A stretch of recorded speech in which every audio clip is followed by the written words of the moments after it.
ওকে, হ্যাঁ, এবার তোমাদেরকে আনমিউট করা হয়েছে, এবার কথা বলতে পারবা। যেটা বলতে গিয়েছিলাম, দেখো আমরা যতটুকু প্রিডিক্ট করতেছি আগামী মাসে হয়তো তোমরা খুব দ্রুত সময়ের মধ্যে এটির পরীক্ষাটা হয়ে যাবে।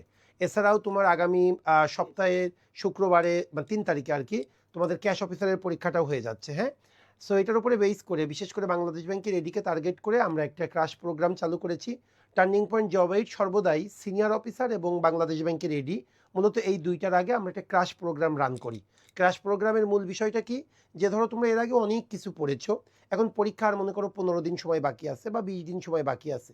এই 15 দিন বা 20 দিনের মধ্যে তুমি কিভাবে একটা কংক্রিট অ্যান্ড কমপ্লিট প্রিপারেশন নিবে, কোন কোন বিষয়ের উপরে বেশি গুরুত্ব আরোপ করবে, কোনগুলো তোমাকে অবশ্যই পড়া উচিত এবং এখান থেকেই তুমি পরীক্ষায় কোশ্চেন কমন পাবে, এই সকল বিষয়গুলোই মূলত আমরা ক্র্যাশ প্রোগ্রামে আমরা আলোচনা করে থাকি। তারই ধারাবাহিকতায় যেহেতু আগামী মাসেই বাংলাদেশ ব্যাংকের রেডির পরীক্ষাটা হয়ে যাবে, মূলত এটা তোমরা নিশ্চিত থেকো। সো যাই হোক, সো এই পরীক্ষার ডেটের আগে অল্প সময়ের মধ্যে তুমি কিভাবে তোমার প্রস্তুতিটা নিবে এবং কিভাবে তুমি বাংলাদেশ ব্যাংকের এমসিকিউ পরীক্ষায় কনফার্ম উত্তীর্ণ হবে, এই বিষয়গুলো ইনশাল্লাহ আমি আজকে আলোচনা করব। আমি ক্র্যাশ প্রোগ্রাম বাংলাদেশ ব্যাংক এডির জন্য যে ক্র্যাশ প্রোগ্রাম আমরা রান করেছি, এটাতে আমি মাত্র 5টা গ্রামারের ক্লাস নিব। আমি তোমাদেরকে আশ্বস্ত করতেছি ইনশাল্লাহ এই 5টা গ্রামারের ক্লাস, দ্যাট মিনস 5 দোকানে 10 ঘন্টা তুমি যদি খুব মনোযোগ সহকারে করো, গ্রামারে যে 10টা কোশ্চেন আসবে, জেনারেল 10টা কোশ্চেন আসে 8 থেকে 10টা, এই 8 থেকে 10টা কোশ্চেনের মধ্যে মোর দ্যান 90% কোশ্চেন তুমি কমন পাবে, এটা আমি তোমাকে গ্যারান্টি দিচ্ছি। ক্লিয়ার? সেই জন্য কেন এই কথাটা বলা, ক্লাসের শুরুতে এই কথাটা বলার কারণটা হলো যে যাতে তুমি ক্লাসের গুরুত্বটা অনুধাবন করতে পারো, যাতে ক্লাসে তুমি পূর্ণ মনোনিবেশ করতে পারো, এই কারণে আমি তোমাদেরকে এই কথাটা বললাম। এবং অনেস্টলি বলতেছি, আমি যা পড়াবো ইনশাল্লাহ এর বাইরে কোশ্চেন হবে না। আর যদি সুযোগ থাকে আমি 3টা ভোকাবুলারির উপরে, 3টা বা 4টা ভোকাবুলারির উপরে ক্লাস নিব। ভোকাবুলারি ক্লাস করলেও বুঝতে পারবে যে অল্প সময়ের মধ্যে কিভাবে ভোকাবুলারিটার মানে একটা ভালো প্রস্তুতি নেওয়া যায়, এই বিষয়টা আমি ইনশাল্লাহ আলোচনা করব। সো আসো তাহলে, আমার যে 5টা গ্রামারের ক্লাস, তার মধ্যে আজকে 1 নম্বর ক্লাস হচ্ছে আমার, আমরা যদি বলি programme furnishing for assistant director Bangladesh bank. Bangladesh ব্যাংকের সহকারী পরিচালকের জন্যই মূলত আমরা এই প্রোগ্রামটা রান করেছি। তবে আজকে যারা ফেসবুকে বা তোমরা আমার সাথে যুক্ত আছো, আজকের এই একটা ক্লাস করো, তাহলেই বুঝতে পারবা এই আগামী 3 তারিখে যে ক্যাশের পরীক্ষাটা হবে, ইনশাল্লাহ আজকের ক্লাস থেকে মিনিমাম তোমরা 2টা কোশ্চেন পাবে। মিনিমাম 2টা কোশ্চেন পাবেই পাবে, আমি সুমন তোমাকে গ্যারান্টি দিচ্ছি। একদম ক্লাসের দিনই, এক্সামটা আগামী সপ্তাহে, ওই দিন তোমরা কোশ্চেন মিলাইয়ে নিবা। ক্লিয়ার? ওকে, সো আসো তাহলে আমরা শুরু করি। আচ্ছা, আজকে আমাদের লেকচার ওয়ানে যে টপিকগুলো আমি আলোচনা করবো, সেই টপিকগুলোর কথা যদি বলি, প্রথমত সাবজেক্ট ভার্ব এগ্রিমেন্ট, এই পার্টটা নিয়ে কথা হবে। কারণ তোমরা জানো যে লাস্ট যে 2-3টা পরীক্ষা হয়েছে, বিশেষ করে কম্বাইন্ড সিনিয়র অফিসার এবং কম্বাইন্ড অফিসার, এই যে 15 এবং 16 তারিখে যে পরীক্ষাটা হয়েছিল, সো এই 2টা পরীক্ষায় কিন্তু সাবজেক্ট ভার্ব এগ্রিমেন্ট থেকে 2টা পরীক্ষাতেই কিন্তু কোশ্চেন আসছে। সো আমি তোমাদেরকে আশ্বস্ত করতেছি একদম কনফার্ম, সামনের যে 3 তারিখে যে ক্যাশ অফিসারের পরীক্ষা এবং সামনে যে বাংলাদেশ ব্যাংকের এডির পরীক্ষা, ম্যান্ডেটরি সাবজেক্ট ভার্ব এগ্রিমেন্ট থেকে একটা কোশ্চেন তোমরা পাবেই। ইভেন কপাল যদি ভালো থাকে 2টা কোশ্চেনও পেতে পারো। এরপরে সাবজাংটিভ, কারণ এই সাবজাংটিভ টপিকটা খুবই খুবই খুবই ইম্পর্টেন্ট। সো সাবজাংটিভ টপিকটা তোমাকে পড়তে হবে। ইনভার্সন, এটাও খুবই ইম্পর্টেন্ট। আরেকটা হলো অ্যাফার্মেটিভ অ্যান্ড নেগেটিভ এগ্রিমেন্ট। আমরা আজকে 4টা টপিক শেষ করব, একদম অডিট হবে না, 4টা টপিক খুব স্মুথলি তোমাদেরকে শেষ করাইতে পারবো, এটা আমি আশা করি। ক্লিয়ার? যারা তোমরা ফেসবুকে আসো, আমি তোমাদেরকে বলতেছি আজকের ক্লাস থেকে মিনিমাম 2টা কোশ্চেন ইনশাল্লাহ আগামী 3 তারিখ যে পরীক্ষাটা হচ্ছে ক্যাশ অফিসার, তোমরা পাবাই পাবা। আর বাংলাদেশ ব্যাংকের এডিতেও তোমরা মিনিমাম 2টা পাবা। সো কনফার্ম থাকো, 2 মার্ক তোমরা এখান থেকে পাচ্ছ। জেনারেলি কাটমার্ক কত? 55-50 এমনই কিন্তু কাটমার্ক, তার মধ্যে 2 মার্ক কিন্তু আমি আজকের ক্লাস থেকে তোমাকে ইনশিওর করে দিলাম। হ্যাঁ, সো আসো তাহলে আমরা শুরু করব। আচ্ছা, একটু কথা বলি। ধরো আমরা যখন রেগুলার ক্লাসটা নিই, রেগুলার ক্লাসে তোমাদেরকে একদম ফান্ডামেন্টাল বিষয়গুলা, অনেক প্রয়োজন অপ্রয়োজনীয় বিষয়গুলোও কিন্তু আমরা আলোচনা করি, কিন্তু আজকে কিন্তু তা না। আজকে আমরা একদম ক্রিম, যে বিষয়গুলো খুবই আর্জেন্ট, খুবই গুরুত্বপূর্ণ, সেইগুলাই কেবলমাত্র আমি আলোচনা করব। ক্লিয়ার বিষয়টা? ওকে, সো আর কথা না বলে আমি শুরু করি। প্রথমে আমার যে টপিকটা, সেটা হলো সাবজেক্ট ভার্ব এগ্রিমেন্ট। আরেকটা কথা, তোমরা যারা আমার সাথে জুমে আসো, যে কোনো কিছু প্রবলেম হইলে আমাকে থামাই দিবা। হ্যাঁ, আসো তাইলে আমরা শুরু করি। আচ্ছা, সাবজেক্ট ভার্ব এগ্রিমেন্টে আমি তোমাকে 7টা বা 8টা রুলস পড়াবো। এই 7টা বা 8টা রুলসের মধ্যে প্রথম যে রুলসটা আছে, সেই রুলসটা যদি একটু দেখি আমরা, দেখো, ইভালুয়েট ইউর সেলফ। প্রথমটা আমি দিয়েছি যে তুমি একটু ইভালুয়েট করো, তুমি পারো কিনা বিষয়টা নিজে একটু জাজ করো। দেখি আমরা এবার কিন্তু এই রুলস থেকে কোশ্চেন আসার সম্ভাবনা বেশি। গতবার যখন ক্লাস প্রোগ্রাম নিয়েছিলাম তখন বলেছিলাম A number of the number of, এখান থেকে কোশ্চেন আসবে, দেখুন এসেছে। এবার কিন্তু এই রুলসটা থেকে কোশ্চেন আসতে পারে, কারণ লাস্ট 3টা বা 4টা পরীক্ষায় কিন্তু সাবজেক্ট ভার্ব এগ্রিমেন্ট থেকে অনেকগুলো কোশ্চেন এসেছে, কিন্তু এই রুলস থেকে কোশ্চেন আসে নাই। তো একটু রুলসটা আমরা একটু দেখবো, সবাই একটু ভালো করে শুনবা। দ্য লিস্ট, ওই তালিকাটি, দ্য লিস্ট, ওই তালিকাটি কন্টেইনিং নেমস অফ মিসক্রিয়েন্টস, কোন তালিকাটি? যেটা দুষ্কৃতিকারীদের নামগুলো বহন করিতেছিল ওই তালিকাটি হ্যাভ অথবা has been submitted to the committee for action, কমিটির কাছে পদক্ষেপ নেওয়ার জন্য কি করা হয়েছে, সাবমিট করা হয়েছে। এখন একটু শোনো, আমাদের অনেক স্টুডেন্ট করে কি এখানে হ্যাভ আনসার করে, কিন্তু না, আনসারটা ভুল হবে। এখন যে সকল স্টুডেন্টরা হ্যাভ আনসার করে, কেন আনসার করে জানো? কারণটা হলো এই যে মিসক্রিয়েন্টস, এটা যেহেতু প্লুরাল, এই জন্য তারা এটাকে হ্যাভ আনসার করে। স্টুডেন্টরা মনে করে কি যে হ্যাভ অথবা হ্যাজ বিন সাবমিটেড এটা আমার ভার্ব, স্টুডেন্টরা মনে করে ভার্বের ঠিক আগের ওয়ার্ডটাই বোধহয় সাবজেক্ট। নো, ভার্বের ঠিক আগের ওয়ার্ডটাই সাবজেক্ট এমন কোনো কথা নেই। ভার্বের আগের ওয়ার্ডটাও সাবজেক্ট হইতে পারে, মাঝের ওয়ার্ডটাও সাবজেক্ট হইতে পারে, সুরের ওয়ার্ডটাও সাবজেক্ট হইতে পারে। এটা ডিপেন্ড করবে মিনিং এর উপরে। কিসের উপরে বলো? মিনিং এর উপরে। কেমন মিনিং সবাই একটু দেখো না। দ্য লিস্ট, ওই তালিকাটি, কোন তালিকাটি?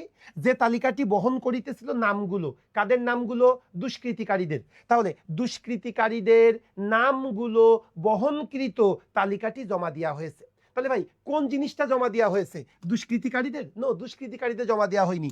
দুষ্কৃতিকারীদের নামগুলো জমা দেওয়া হয়েছে? নো, দুষ্কৃতিকারীদের নামগুলোর তালিকাটি। তাহলে ওখানে হ্যাভ হবে না হ্যাজ হবে? কে বলবে?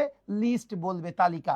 সো লিস্ট যেহেতু সিঙ্গুলার, এই জন্য আমাকে সিঙ্গুলার ভার্ব পিক করতে হবে, সেই জন্য আমাকে হ্যাজ আনসার করতে হবে। তাহলে 1 নম্বর রুলসে আমি তোমাদেরকে যে জিনিসটা বুঝাইতে চেয়েছি সেটা হলো, তুমি যেখানে ভার্ব পাবে, ভার্বের ঠিক আগের ওয়ার্ডটাই সাবজেক্ট, কখনো চিন্তা করবে না। আগের ওয়ার্ডটা হইতে পারে, শুরুর ওয়ার্ডটা হইতে পারে। তোমাকে মিনিংয়ের উপরে ডিপেন্ড করতে হবে। তোমাকে মিনিং করে দেখতে হবে ওই ভার্বটাকে কোন ওয়ার্ডটা প্রভাবিত করতেছে। যে ওয়ার্ডটা প্রভাবিত করতেছে ওইটা যদি সিঙ্গুলার, ভার্ব হবে সিঙ্গুলার। যে ওয়ার্ডটা প্রভাবিত করতেছে ওইটা যদি প্লুরাল হয়, ভার্ব হবে প্লুরাল। এখন তাহলে চলে আসো, আমরা কোশ্চেন সলভ করি। আমি রুলগুলো লিখে দিয়েছি, এই শিটটা তোমাদের কাছে চলে যাবে, অলরেডি চলে যাওয়ার কথা, আমি ওদেরকে আপলোড করে দিতে বলতেছি। সো এই শিটটা তোমরা ওখান থেকে পড়ে নেবে, আমি জাস্ট আমরা কোশ্চেন সলভে চলে যাব। আসো তাহলে আমরা দেখি যে 1 নম্বর রুলস, এই 1 নম্বর রুলস থেকে দেখো 16/5/2025 কম্বাইন্ড এসও, এখানে কিন্তু কোশ্চেন এসেছিল কম্বাইন্ড এসও 22 সাল ভিত্তিক। দেখি আমরা পারি কিনা। The thickness of the mats, এই ম্যাটগুলোর ভালো করে দেখো, the thickness of the mats, এই ম্যাটগুলোর থিকনেসটা কি হয়? পরিবর্তন হয়। তাহলে ভাই ম্যাটগুলো কিন্তু পরিবর্তন হচ্ছে না, ম্যাটগুলোর থিকনেসটা পরিবর্তন হচ্ছে। ম্যাটগুলো কিন্তু পরিবর্তন হচ্ছে না, ম্যাটগুলোর থিকনেস পরিবর্তন হচ্ছে। সেই জন্য আমাকে থিকনেসের উপরে বেস করে ভার্ব সিলেক্ট করতে হবে। এখন থিকনেস এটা কি সিঙ্গুলার না প্লুরাল? কথা বলো না কেন? থিকনেস সিঙ্গুলার না প্লুরাল? সিঙ্গুলার। তাহলে থিকনেস যদি সিঙ্গুলার হয় আমাকে সিঙ্গুলার ভার্ব নিতে হবে। ওয়ার তো প্লুরাল ভার্ব, হ্যাভ তো প্লুরাল ভার্ব, ভ্যারি এটাও কিন্তু প্লুরাল ভার্ব। সিঙ্গুলার ভার্ব মানে কি? ভার্বের সাথে এস বাই এস যোগ হবে। সো আনসারটা হবে ভ্যারিস। মনে থাকে জানো? ওকে, এবার চলে আসো, আমরা 2 নাম্বার কোশ্চেনটা সলভ করব। দেখি 2 নাম্বার কোশ্চেনটা কি বলতেছে, ভালো করে বুঝো। দ্য প্রাইসেস অফ এসেনশিয়ালস, মানে কি ভাই? প্রয়োজনীয় দ্রব্যের মূল্য হ্যাজ রাইজেন আনএক্সপেক্টেডলি, অপ্রত্যাশিতভাবে বৃদ্ধি পেয়েছে। তাহলে ভাই এখানে এই যে এসেনশিয়ালস, দ্রব্যের উপরে বেস করে কিন্তু ভার্বটা হবে না, এই দ্রব্যগুলোর মূল্য বৃদ্ধি পেয়েছে। তাহলে এখানে প্রাইস সিঙ্গুলার, প্রাইসেস এটা প্লুরাল, তাহলে প্লুরাল হইলে কি হবে? ভার্বটাকেও প্লুরাল নিতে হবে। তাহলে দ্য প্রাইসেস প্লুরাল নিব, হ্যাজ হবে না, হ্যাজ হবে না, আমাকে হ্যাভ রাইজেন, হ্যাভ রোজ। এখন রোজ তো হবে না, রাইজ রোজ রাইজেন, হ্যাভের পরে ভার্বের 3 নাম্বার ফর্ম হয়, এই জন্য আনসারটা কোনটা হবে? সি নাম্বারটা আনসার হবে। এটা কোথায় এসেছিল? কম্বাইন্ড ব্যাংক অফিসার ক্যাশ 2022 সাল ভিত্তিক 11/7/2025 সালের কোশ্চেন। এইবার চলে আসো, খুবই ইম্পর্টেন্ট একটা কোশ্চেন, এটা ব্যারন সেট থেকে ডিরেক্টলি কপি পেস্ট করা হয়েছে, জনতা ব্যাংকে আর কি পরীক্ষায় এসেছিল, এটা 27/10/2023। দেখি এটা আমরা পারি কিনা, ভালো করে দেখো। কন্ট্রারি টু মানে কি? বিপরীতে। What had previously bin reported, মানে এর আগে যে রিপোর্টগুলো করা হয়েছে তার বিপরীতে গিয়ে দ্য কন্ডিশনস, ওই সত্যগুলো, কোন সত্যগুলা? বাপি ভাই কি বলো? দ্য কন্ডিশনস, ওই সত্যগুলা, কোন সত্যগুলা? গভর্নিং দ্য ট্রুথ, যে সত্যগুলা যুদ্ধবিরতিতে কার্যক্রম হতো বিটুইন মেনি কান্ট্রিজ, অনেক দেশের মধ্যে যে যুদ্ধবিরতিগুলা হয়েছে ওই যুদ্ধবিরতির সত্যগুলা কে অ্যারেঞ্জ করেছিল? Arranged by the United Nation, যে সত্যগুলা ইউনাইটেড নেশন অ্যারেঞ্জ করেছিল, has not yet been revealed, সেই জিনিসটা এইবার প্রকাশ করা হয়নি। মানে প্রত্যেকটা যুদ্ধের ক্ষেত্রে যুদ্ধবিরতির যে সত্যগুলা, এই শর্তগুলা প্রকাশ করা হয়, কিন্তু এই যুদ্ধবিরতিতে যে সত্যগুলা ইউনাইটেড স্টেট অ্যারেঞ্জ করেছে এই সত্যগুলা প্রকাশ করা হয়নি। এটাই হলো মূল কথা। এখন আসেন, এই যে has not yet been revealed, এখনো প্রকাশ করা হয়নি, ভাই কোন জিনিসটা প্রকাশ করা হয়নি? ইউনাইটেড নেশনস প্রকাশ করা হয়নি, মেনি কান্ট্রিজ প্রকাশ করা হয়নি, নাকি মেনি কান্ট্রিজের যুদ্ধবিরতির সত্যগুলা প্রকাশ করা হয়নি? অ্যাকচুয়ালি এখানে সাবজেক্ট কোনটা হবে? কন্ডিশনস, সত্যগুলো। এখন সত্যগুলা কি সিঙ্গুলার না প্লুরাল? অবশ্যই প্লুরাল, তাহলে প্লুরাল হইলে পরবর্তীতে হ্যাজ নটের পরিবর্তে কি হবে, হ্যাভ নট হবে। সো ডি নাম্বার অপশনে ভুল দিয়ে আমাকে ডি নাম্বারে হ্যাজের পরিবর্তে হ্যাভ লিখতে হবে। তোমাদেরকে ডি নাম্বার অপশনটা গুল্লা ভরাট করতে হবে। ক্লিয়ার? ওকে, এবার চলে আসো, আরো কয়েকটা এসেছে পরীক্ষার, সবগুলো কোশ্চেন আমি দিয়ে দিয়েছি, প্র্যাকটিসটা বেশি করব। ধরো হোয়াট আর ইউর প্যারেন্ট, আমরা যদি বলি তোমার বাবা কি করেন, এটা present indefinite tense. Present indefinite টেন্সে যদি কোশ্চেন করতে হয় তাহলে ডু বা ডাজ নিয়ে আসতে হয়, তোমরা জানো কি না? ডুটা আসে প্লুরালের ক্ষেত্রে আর ডাজটা আসে সিঙ্গুলারের ক্ষেত্রে। তাহলে তোমার বাবা কি করেন, এখানে কি আছে, প্যারেন্ট না, তাহলে আর তো হইতে পারে না। ইয়েস, এইটা ঠিক আছে। দেখো প্যারেন্ট যেহেতু সিঙ্গুলার তাহলে ডাজ আসবে। What does your parent do, what is your parents, no, এখানে যেহেতু প্যারেন্টস আছে আর হইলে চিন্তা করতাম। What do your parent do, no, যেহেতু প্যারেন্ট সিঙ্গুলার এখানে ডু হবে না, ডাজ হবে। সো আনসার হবে সারির বি ফর বাংলাদেশ। ক্লিয়ার? ভাই আমি তোমাদেরকে বুঝাইতে পারতেছি কিনা, কথা বলতে হবে তো। রুল ওয়ানটা ক্লিয়ার হচ্ছে কিনা? ওকে মাই ডিয়ার, তাহলে এখন চলে আসো 5 নাম্বার কোশ্চেন। এটা পরীক্ষা আসার মতো একটা কোশ্চেন। দেখো কি বলতেছে, বাইং ক্লথস, কাপড়গুলো ক্রয় করাটা are often very time consuming practice, এটা খুবই কালক্ষেপণকারী আর বিষয়। আমি আর যাবো না, আমি এই পর্যন্তই থেমে যাব। Buying clothes are often very time consuming practice, কাপড়গুলো ক্রয় করাটা খুবই কালক্ষেপণকারী একটা বিষয়। এখন ভাই আমি যদি বলি এই যে are often time consuming practice, আরটা আমার ভার্ব না, কালক্ষেপণকারী বিষয়। এখন ভাই কোনটা কালক্ষেপণকারী বিষয়? ক্লথস, কাপড়গুলো কি কালক্ষেপণকারী বিষয়, না কাপড়গুলো ক্রয় করাটা কালক্ষেপণকারী বিষয়? একটু কথা বলতে হবে, কোনটাকে বোঝাচ্ছে? এই যে আর ভার্বের সাবজেক্ট কোনটা হবে, ক্লথস হবে নাকি বাইং হবে? কথা বলো।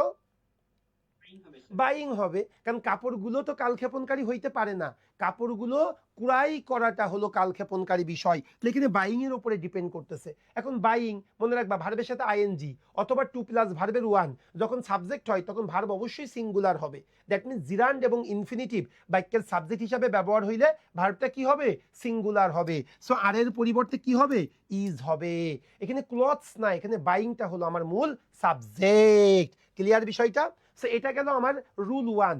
রুল ওয়ানে আমরা কি শিখেছি, ভার্বটা যেখানে থাকবে তার আগের ওয়ার্ডটাই সাবজেক্ট এমন কোনো কথা নেই, আগের ওয়ার্ডটাও সাবজেক্ট হইতে পারে, অনেক আগের ওয়ার্ডটাও সাবজেক্ট হইতে পারে। তোমাকে দেখতে হবে মিনিং করে ওই ভার্বটাকে কোন ওয়ার্ডটা প্রভাবিত করতেছে, যে ওয়ার্ডটা মডিফাই করতেছে ওই ওয়ার্ডটা সিঙ্গুলার, ভার্ব সিঙ্গুলার, ওই ওয়ার্ডটা প্লুরাল, ভার্ব প্লুরাল। আচ্ছা এডি পরীক্ষা কবে হবে স্যার?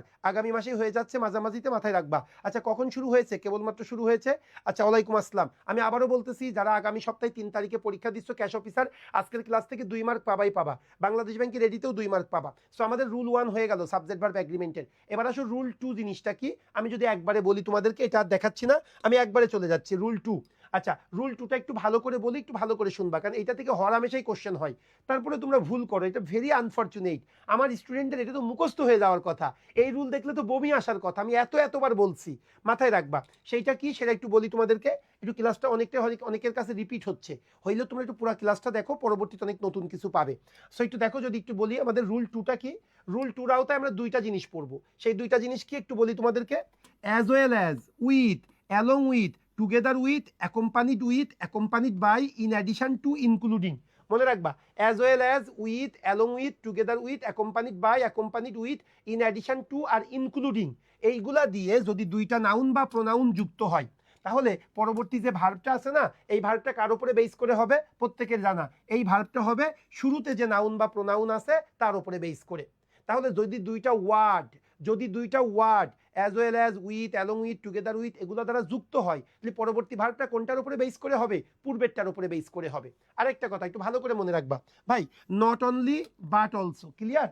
এরপরে আসো, আইদার অর, নাইদার নর, শুধু অর শুধু নর, এইগুলা দিয়ে যদি দুইটা নাউন বা প্রোনাউন যুক্ত হয়, তখন কোনটার উপরে বেস করে ভার্ব হবে, তখন ভার্ব হবে এই যে নট অনলি বাট অলসোর পরেরটা, আইদার অরের পরেরটা, নাইদার নরের পরেরটা, শুধু অরের পরেরটা, শুধু নরের পরেরটা, তার মানে অর নর বাট অলসোর পরেরটার উপরে বেস করে ভার্ব হবে, তার মানে এই ভার্বটা হবে এইটার উপরে বেস করে। এই আর কিচ্ছু না, আমি আরেকবার বলি, সবাই একটু শোনো না। যদি কোনো দুইটা word as well as, with, along with, together with, accompanied by, in addition to, including, এইগুলো দ্বারা যুক্ত হয়, তাহলে পূর্বেরটার উপরে বেস করে ভার্ব হবে। আর যদি কোনো দুইটা word either or, neither nor, not only but also, শুধু অর শুধু নর, এগুলো দ্বারা যদি যুক্ত হয়, তাহলে পরেরটার উপরে বেস করে ভার্ব হবে। এই রুল টু নিয়ে কোনো কোশ্চেন আছে কিনা প্লিজ কথা বলো, রুল টু নিয়ে কোনো কোশ্চেন আছে কিনা? আমি কোশ্চেন প্র্যাকটিসে চলে যাব। স্যার শীট কখন পাবো? শীটটা আমাদের গ্রুপে দিয়ে দিয়েছি, তুমি দেখো আর কয়টা পাবো। আচ্ছা এরকম 4টা ক্লাস, মোট 5টা ক্লাস পাবা।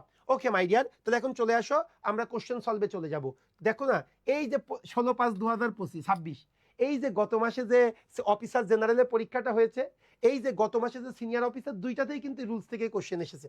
সেটা কি দেখো না, নাইদার রহিম নর হিজ ফ্রেন্ড, বা নাইদার নর থাকলে পরেরটার উপরে বেস করে ভার্ব হবে। তার মানে হিজ ফ্রেন্ডস, হিজ ফ্রেন্ড যেহেতু প্লুরাল, আমাকে প্লুরাল ভার্ব নিতে হবে। সো হ্যাজ কাটা, হ্যাড তো হবে না, হ্যাভ আর হ্যাভ এই দুইটা যে কোনো একটা হবে। তাহলে আসো, নাইদার রহিম নর his friend have found guilty, have been found guilty. তার মানে কি, ওদের মধ্যে কোনো রকম দোষ খুঁজে পাওয়া যায়নি। এখন ভাই, ওদের মধ্যে দোষ খুঁজে পাওয়া যায়নি, এখন দোষটা খুঁজেছে কি, তার কথা কি বলা আছে? না, তার কথা কিন্তু বলা নেই। এই জন্য এটা কি হবে, প্যাসিভে নিতে হবে। এই জন্য আনসারটা হবে সি নাম্বার, নাইদার রহিম নর his friends have been found guilty. এই 6 নাম্বার ক্লিয়ার হয়েছে কিনা? যারা ফেসবুকে যুক্ত আছো তাদেরকেও বলতে হবে। আচ্ছা এখন তো আপনাদের সাথে কি, এখন তো প্রস্তুতি হয়নি, এখন বাংলাদেশ ব্যাংকের, আচ্ছা ঠিক সম্রাট, আমি দাও তোমার কমেন্টসটা পড়তেছি। এই কথা বলো তোমরা, ক্লিয়ার হয়েছে কিনা এটা? এই 6 নাম্বারকে আমি কোশ্চেন বুঝাইতে পেরেছি? ওকে মাই ডিয়ার, এখন তাহলে চলে আসো, আমরা একটু 7 নাম্বার কোশ্চেনটা সলভ করবো। ফেসবুকের কমেন্টসটা ওইটা একটু সরাই দিয়ে ফেসবুকের কমেন্টসটা একটু বড় করো, হ্যাঁ। আচ্ছা 7 নাম্বার কোশ্চেনটা কি বলতেছে সেটা যদি একটু দেখি। কোশ্চেন নাম্বার 7টা দেখো, নাইদার দ্য স্টুডেন্টস, ওই ছাত্রছাত্রীরাও না, নট দ্য টিচার, অথবা ওই শিক্ষক কেউই, আচ্ছা dash to continue the discussion, কেউই চাচ্ছে না এই ডিসকাশনটা কন্টিনিউ হোক। ভাই ওই ছাত্রছাত্রীরাও চাচ্ছে না ডিসকাশনটা কন্টিনিউ হোক, আবার স্টুডেন্টরাও চাচ্ছে না ডিসকাশনটা কন্টিনিউ হোক। কিন্তু যখন নাইদার নট থাকবে তখন কোনটার উপরে বেস করে হবে, পরেরটা। তার মানে এখানে দ্য স্টুডেন্টস এটা আমার চিন্তা করার দরকার নেই, অনলি ফর দ্য টিচার এইটা আমি চিন্তা করবো। দ্য টিচার সিঙ্গুলার, তাহলে আমাকে সিঙ্গুলার নিতে হবে, বি হবে না, ওয়ার হবে না। ওয়াজ উইলিং, ওয়াজের পরে হয় ভার্বের 3 হয় অথবা ভার্বের সাথে আইএনজি হয়, সেই জন্য আনসার নিব এ নাম্বার, ওয়াজ উইলিং। মনে থাকে জানো। এবার আসো 8 নাম্বার কোশ্চেন, হ্যাঁ। আচ্ছা 8 নাম্বার কি বলতেছে, Harshad along with his brother Ashwini and 6 senior bank officials. হারশেদের সাথে কে কে আছে, ওর ভাই অশ্বিনী আছে এবং আরো 6 জন ব্যাংক কর্মকর্তা আছে, প্রত্যেকের কি করা হয়েছিল, অ্যারেস্ট করা হয়েছিল।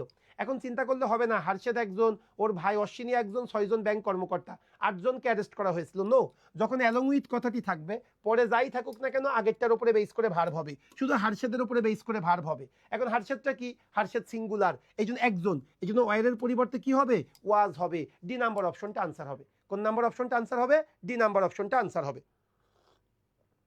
ওকে এবার চলে আসো, আমরা 9 নাম্বার কোশ্চেনটা সলভ করব। 9 নাম্বারটা কোথায় এসেছে, 5/12/2025, কম্বাইন্ড সিনিয়র অফিসার 23 সাল ভিত্তিক, হ্যাঁ ভালো করে বুঝবে। The proposal along with its attachment, ওই প্রপোজাল সেই সাথে অ্যাটাচমেন্টটা কি করা হয়েছে, রিভিউ করা হয়েছে। ভাই এখানে প্রপোজাল আমার চিন্তা করার দরকার না, অ্যাটাচমেন্ট, অবশ্যই প্রপোজাল। কেন, অ্যালং উইথ কথাটি থাকলে পূর্বেরটার উপরে বেস করে ভার্ব হবে। শুধু প্রপোজাল, প্রপোজাল একটা জিনিস, সিঙ্গুলার, সিঙ্গুলার হইলে কি হবে, হ্যাভ হবে না, আর হবে না, কি হবে ভাই, ওয়াজ হবে। ক্লিয়ার। লাস্ট কোশ্চেন পড়বো। The committee along with the CEO, ওই কমিটি সেই সাথে সিইও হ্যাভ ডিসাইডেড, সিদ্ধান্ত নিয়েছে, টু পোস্টপোন দ্য মিটিং, মিটিংটাকে কি করবে, স্থগিত করবে, আনটিল নেক্সট উইক, আগামী সপ্তাহ পর্যন্ত এই মিটিংটা পোস্টপোন হবে। এটা সিইও চেয়েছে, আবার কি চেয়েছে, কমিটি চেয়েছে। এখন ভাই অ্যালং উইথ কথাটি যেহেতু আছে, আমরা শুধু আগেরটার কথা চিন্তা করব। কমিটি কি সিঙ্গুলার, কালেকটিভ নাউন সিঙ্গুলার হয়, সো সিঙ্গুলার যদি হয় আমি হ্যাভ নিব না, হ্যাজ চিন্তা করব, আমি আর নিব না, ইজ চিন্তা করব, আমি ওয়ার নিব না, ওয়াজ চিন্তা করব। সো আনসার কি হবে, আনসার হবে বি ফর বাংলাদেশ। এই আমি রুল 2 ক্লিয়ার করতে পেরেছি কিনা, কথা বলেন, রুল 2 ক্লিয়ার কিনা? ওকে, সো আমার রুল 2 হয়ে গেল, এগুলো আপনারা একটু দেখে নেবেন। আচ্ছা বাংলাদেশ ব্যাংকের কোশ্চেনটা একটু করাই, যেহেতু বাংলাদেশ ব্যাংকের কোশ্চেনটা করাবো। 11 নম্বর দেখে নিয়েন। আসেন 12 নম্বর কি বলতেছে, নাইদার দ্য ওয়ার্কার্স, ওই ওয়ার্কাররাও না, নর দেয়ার লিডার, অথবা তাদের লিডার কেউই, ওয়ার প্রেজেন্ট, উপস্থিত ছিল না। ওই যে ওই শ্রমিকরাও উপস্থিত ছিল না এবং শ্রমিকদের লিডারও উপস্থিত ছিল না। এখন ভাই নাইদার নর যখন থাকবে তখন কোনটার উপরে বেস করে ভার্ব হবে, পরেরটার উপরে। সো নরের পরে কি আছে, দিয়ার লিডার, লিডারটা কি সিঙ্গুলার, সো আমাকে সিঙ্গুলার ভার্ব নিতে হবে। সো ওয়ার হবে না, হ্যাভ হবে না, আনসার হবে বি ফর বাংলাদেশ। ধাপাধাপ এই রুল যদি পরীক্ষায় আসে, যদি না পারেন সবগুলারে কিন্তু খবর আছে, বলে রাখলাম। ওকে মাই ডিয়ার, সো আমাদের 2 নাম্বার রুলস হয়ে গেল, রুল 2 শেষ। এবার আমরা রুল 3 পড়ব। রুল 3টা কি একটু ভালো করে মনে রাখবা, সুন্দর করে। তুমি যদি কোনো সেন্টেন্সে ওয়ান অফ, একটু ভালো করে, আচ্ছা একটু আমি 2 নাম্বার কোশ্চেনটা একটু পড়াই, মানে এক্সাম্পলটা দেখাই, কারণ এই রুলসটা খুবই ইম্পর্টেন্ট। আমি যদি এবার মানে যদি কোশ্চেন করতাম, আমি এই রুলস থেকে কোশ্চেন করতাম, এবং এই রুলসটা আসতে পারে। যদি বিআইবিএম কোশ্চেন করতে 100তে 100 এই রুলস থেকে কোশ্চেন আসতো। এফবিএস হওয়াতে একটু ডাউট আছে, কিন্তু রুলসটা অনেক ইম্পর্টেন্ট। সেটা কি তোমাদেরকে একটু বলি আমি, হ্যাঁ? সবাই একটু দেখো, আমরা একটা রুল জানি, রুলসটা আগে যদি একটু বলি, রুলসটা কি জানি? আমি যদি কোনো সেন্টেন্সে one of, each of, either of, neither of, আমি যদি কোনো সেন্টেন্সে এই 4টা জিনিস পাই, one of, each of, either of, neither of, আমি যদি কোনো সেন্টেন্সে এই 4টা জিনিস পাই, তাহলে নাউনটা হবে প্লুরাল আর ভার্বটা হবে সিঙ্গুলার। এটা আমরা সকলেই জানি, নাউন হবে প্লুরাল, ভার্ব হবে singular. If you gets one of, each of, either of, neither of, এই 4টা জিনিসের পরে নাউনটা প্লুরাল হয়, ভার্বটা সিঙ্গুলার হয়। আমরা প্রত্যেকেই এই রুলসটা জানি, ক্লিয়ার? আচ্ছা, এই রুল জানার জন্য আমি এখন প্রথম কোশ্চেনটা আনসার করতেছি, সবাই একটু দেখো। ওয়ান অফ মাই ফ্রেন্ড অথবা ফ্রেন্ডস, এই ওয়ান অফ কথাটি আছে না? এই যে ওয়ান অফ কথাটি আছে, ওয়ান অফ থাকলে নাউনটা কি হবে? প্লুরাল। তাহলে এখানে ফ্রেন্ড হবে না, কি হবে? ফ্রেন্ডস। কিন্তু ভার্বটা কি হবে? ভার্বটা হবে সিঙ্গুলার, এই জন্য কি হবে? ইজ হবে। তাহলে one of my friends is, এটা জানো তোমরা। এইটা জানাতে 2 নাম্বারটা তোমাদের ভুল হয়ে যায়, কেন? সবাই একটু দেখো, Karim is one of my friends, এই আবার ওয়ান অফ কথাটি আছে না? ওয়ান অফ কথাটি থাকলে নাউনটা কি হবে? প্লুরাল, এই জন্য ফ্রেন্ডস হবে। এইবার ভাই, হু ইজ হবে না আর হবে? তাড়াতাড়ি বলো, হু ইজ হবে না আর হবে? তাড়াতাড়ি বলতে হবে। আর হবে, কিন্তু অনেকেই ইজ বলেছে, কেন? স্যার ওয়ান অফ থাকলে নাউনটা প্লুরাল হবে, ভার্বটা সিঙ্গুলার। হ্যাঁ, তোমরা ঠিকই জানো, ওয়ান অফ থাকলে নাউন প্লুরাল, ভার্ব সিঙ্গুলার। কিন্তু মাথায় রেখো, যদি রিলেটিভ প্রোনাউন চলে আসে, এই হুটা কি রিলেটিভ প্রোনাউন না? যদি রিলেটিভ প্রোনাউন চলে আসে, রিলেটিভ প্রোনাউনের পরপরই যদি ভার্ব থাকে, ওই ভার্বটা রিলেটিভ প্রোনাউন অনুযায়ী হয় না, ওই ভার্বটা হয় অ্যান্টিসিডেন্ট অনুযায়ী। তার মানে হুর ওপরে বেস করে ভার্বটা হবে না, ভার্বটা হবে হুর আগের ওয়ার্ডটা। হুর আগে কি বসতেছে? ফ্রেন্ডস, এই জন্য এই জায়গায় প্লুরাল হবে। তাহলে শুধু one of, is of, either of, neither of, এই ক্ষেত্রে নাউনটা প্লুরাল, ভার্বটা সিঙ্গুলার। কিন্তু তুমি যদি ওই জায়গায় রিলেটিভ প্রোনাউন হু, হুইস, হট, দ্যাট এইগুলো যদি পাও, তাহলে কিন্তু এর পরের ভার্বটা অ্যান্টিসিডেন্ট অনুযায়ী হবে, মাথায় থাকে জানো।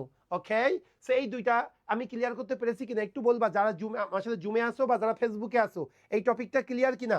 স্যার 8 নাম্বারটা কিভাবে করে? 8 নম্বর তো বুঝতে সমস্যা হচ্ছে, 8 কই? আচ্ছা 8 বাদ হয়ে গেছে এখন, হ্যাঁ তাড়াতাড়ি বলো, আমি এই রুলস বুঝাইতে পেরেছি কিনা? যে কোনো মানুষের প্রবলেম থাকলে বলতে হবে যে স্যার আমার প্রবলেম আছে। তুমি যদি কোনো জায়গায় one of, is of, either of, neither of এগুলা পাও, নাউন হবে প্লুরাল, ভার্ব হবে সিঙ্গুলার। কিন্তু ওই বাক্যে যদি রিলেটিভ প্রোনাউন চলে আসে, তাহলে কিন্তু এই রুলসটা প্রযোজ্য না। রিলেটিভ প্রোনাউন আসলে অ্যান্টিসিডেন্টের রুলস প্রযোজ্য। অ্যান্টিসিডেন্টের রুলসটা কি? রিলেটিভ প্রোনাউনের পরপরই যদি কোনো ভার্ব থাকে, ওই ভার্বটা অ্যান্টিসিডেন্ট অনুযায়ী হবে। এখানে যেহেতু হুর অ্যান্টিসিডেন্টকে ফ্রেন্ডস, এই জন্য এখানে আর হবে, যে প্রথমটা ইজ হবে, পরেরটা আর হবে। এই টাইপের কোশ্চেন আপনারা পরীক্ষায় পাবেন। দেখেন না, এই যে 2026 সালে, এই যে গত মাসের 16 তারিখে অফিসার জেনারেলে যেটা আসছে, সেটা কিন্তু অফিসার জেনারেলে এই রুলস থেকে কোশ্চেন আসছে। সেটা কি দেখেন না, ওয়ান অফ হিজ, এই ওয়ান অফ কথাটি আছে না? তাহলে ওয়ান অফ থাকলে নাউনটা কি হবে?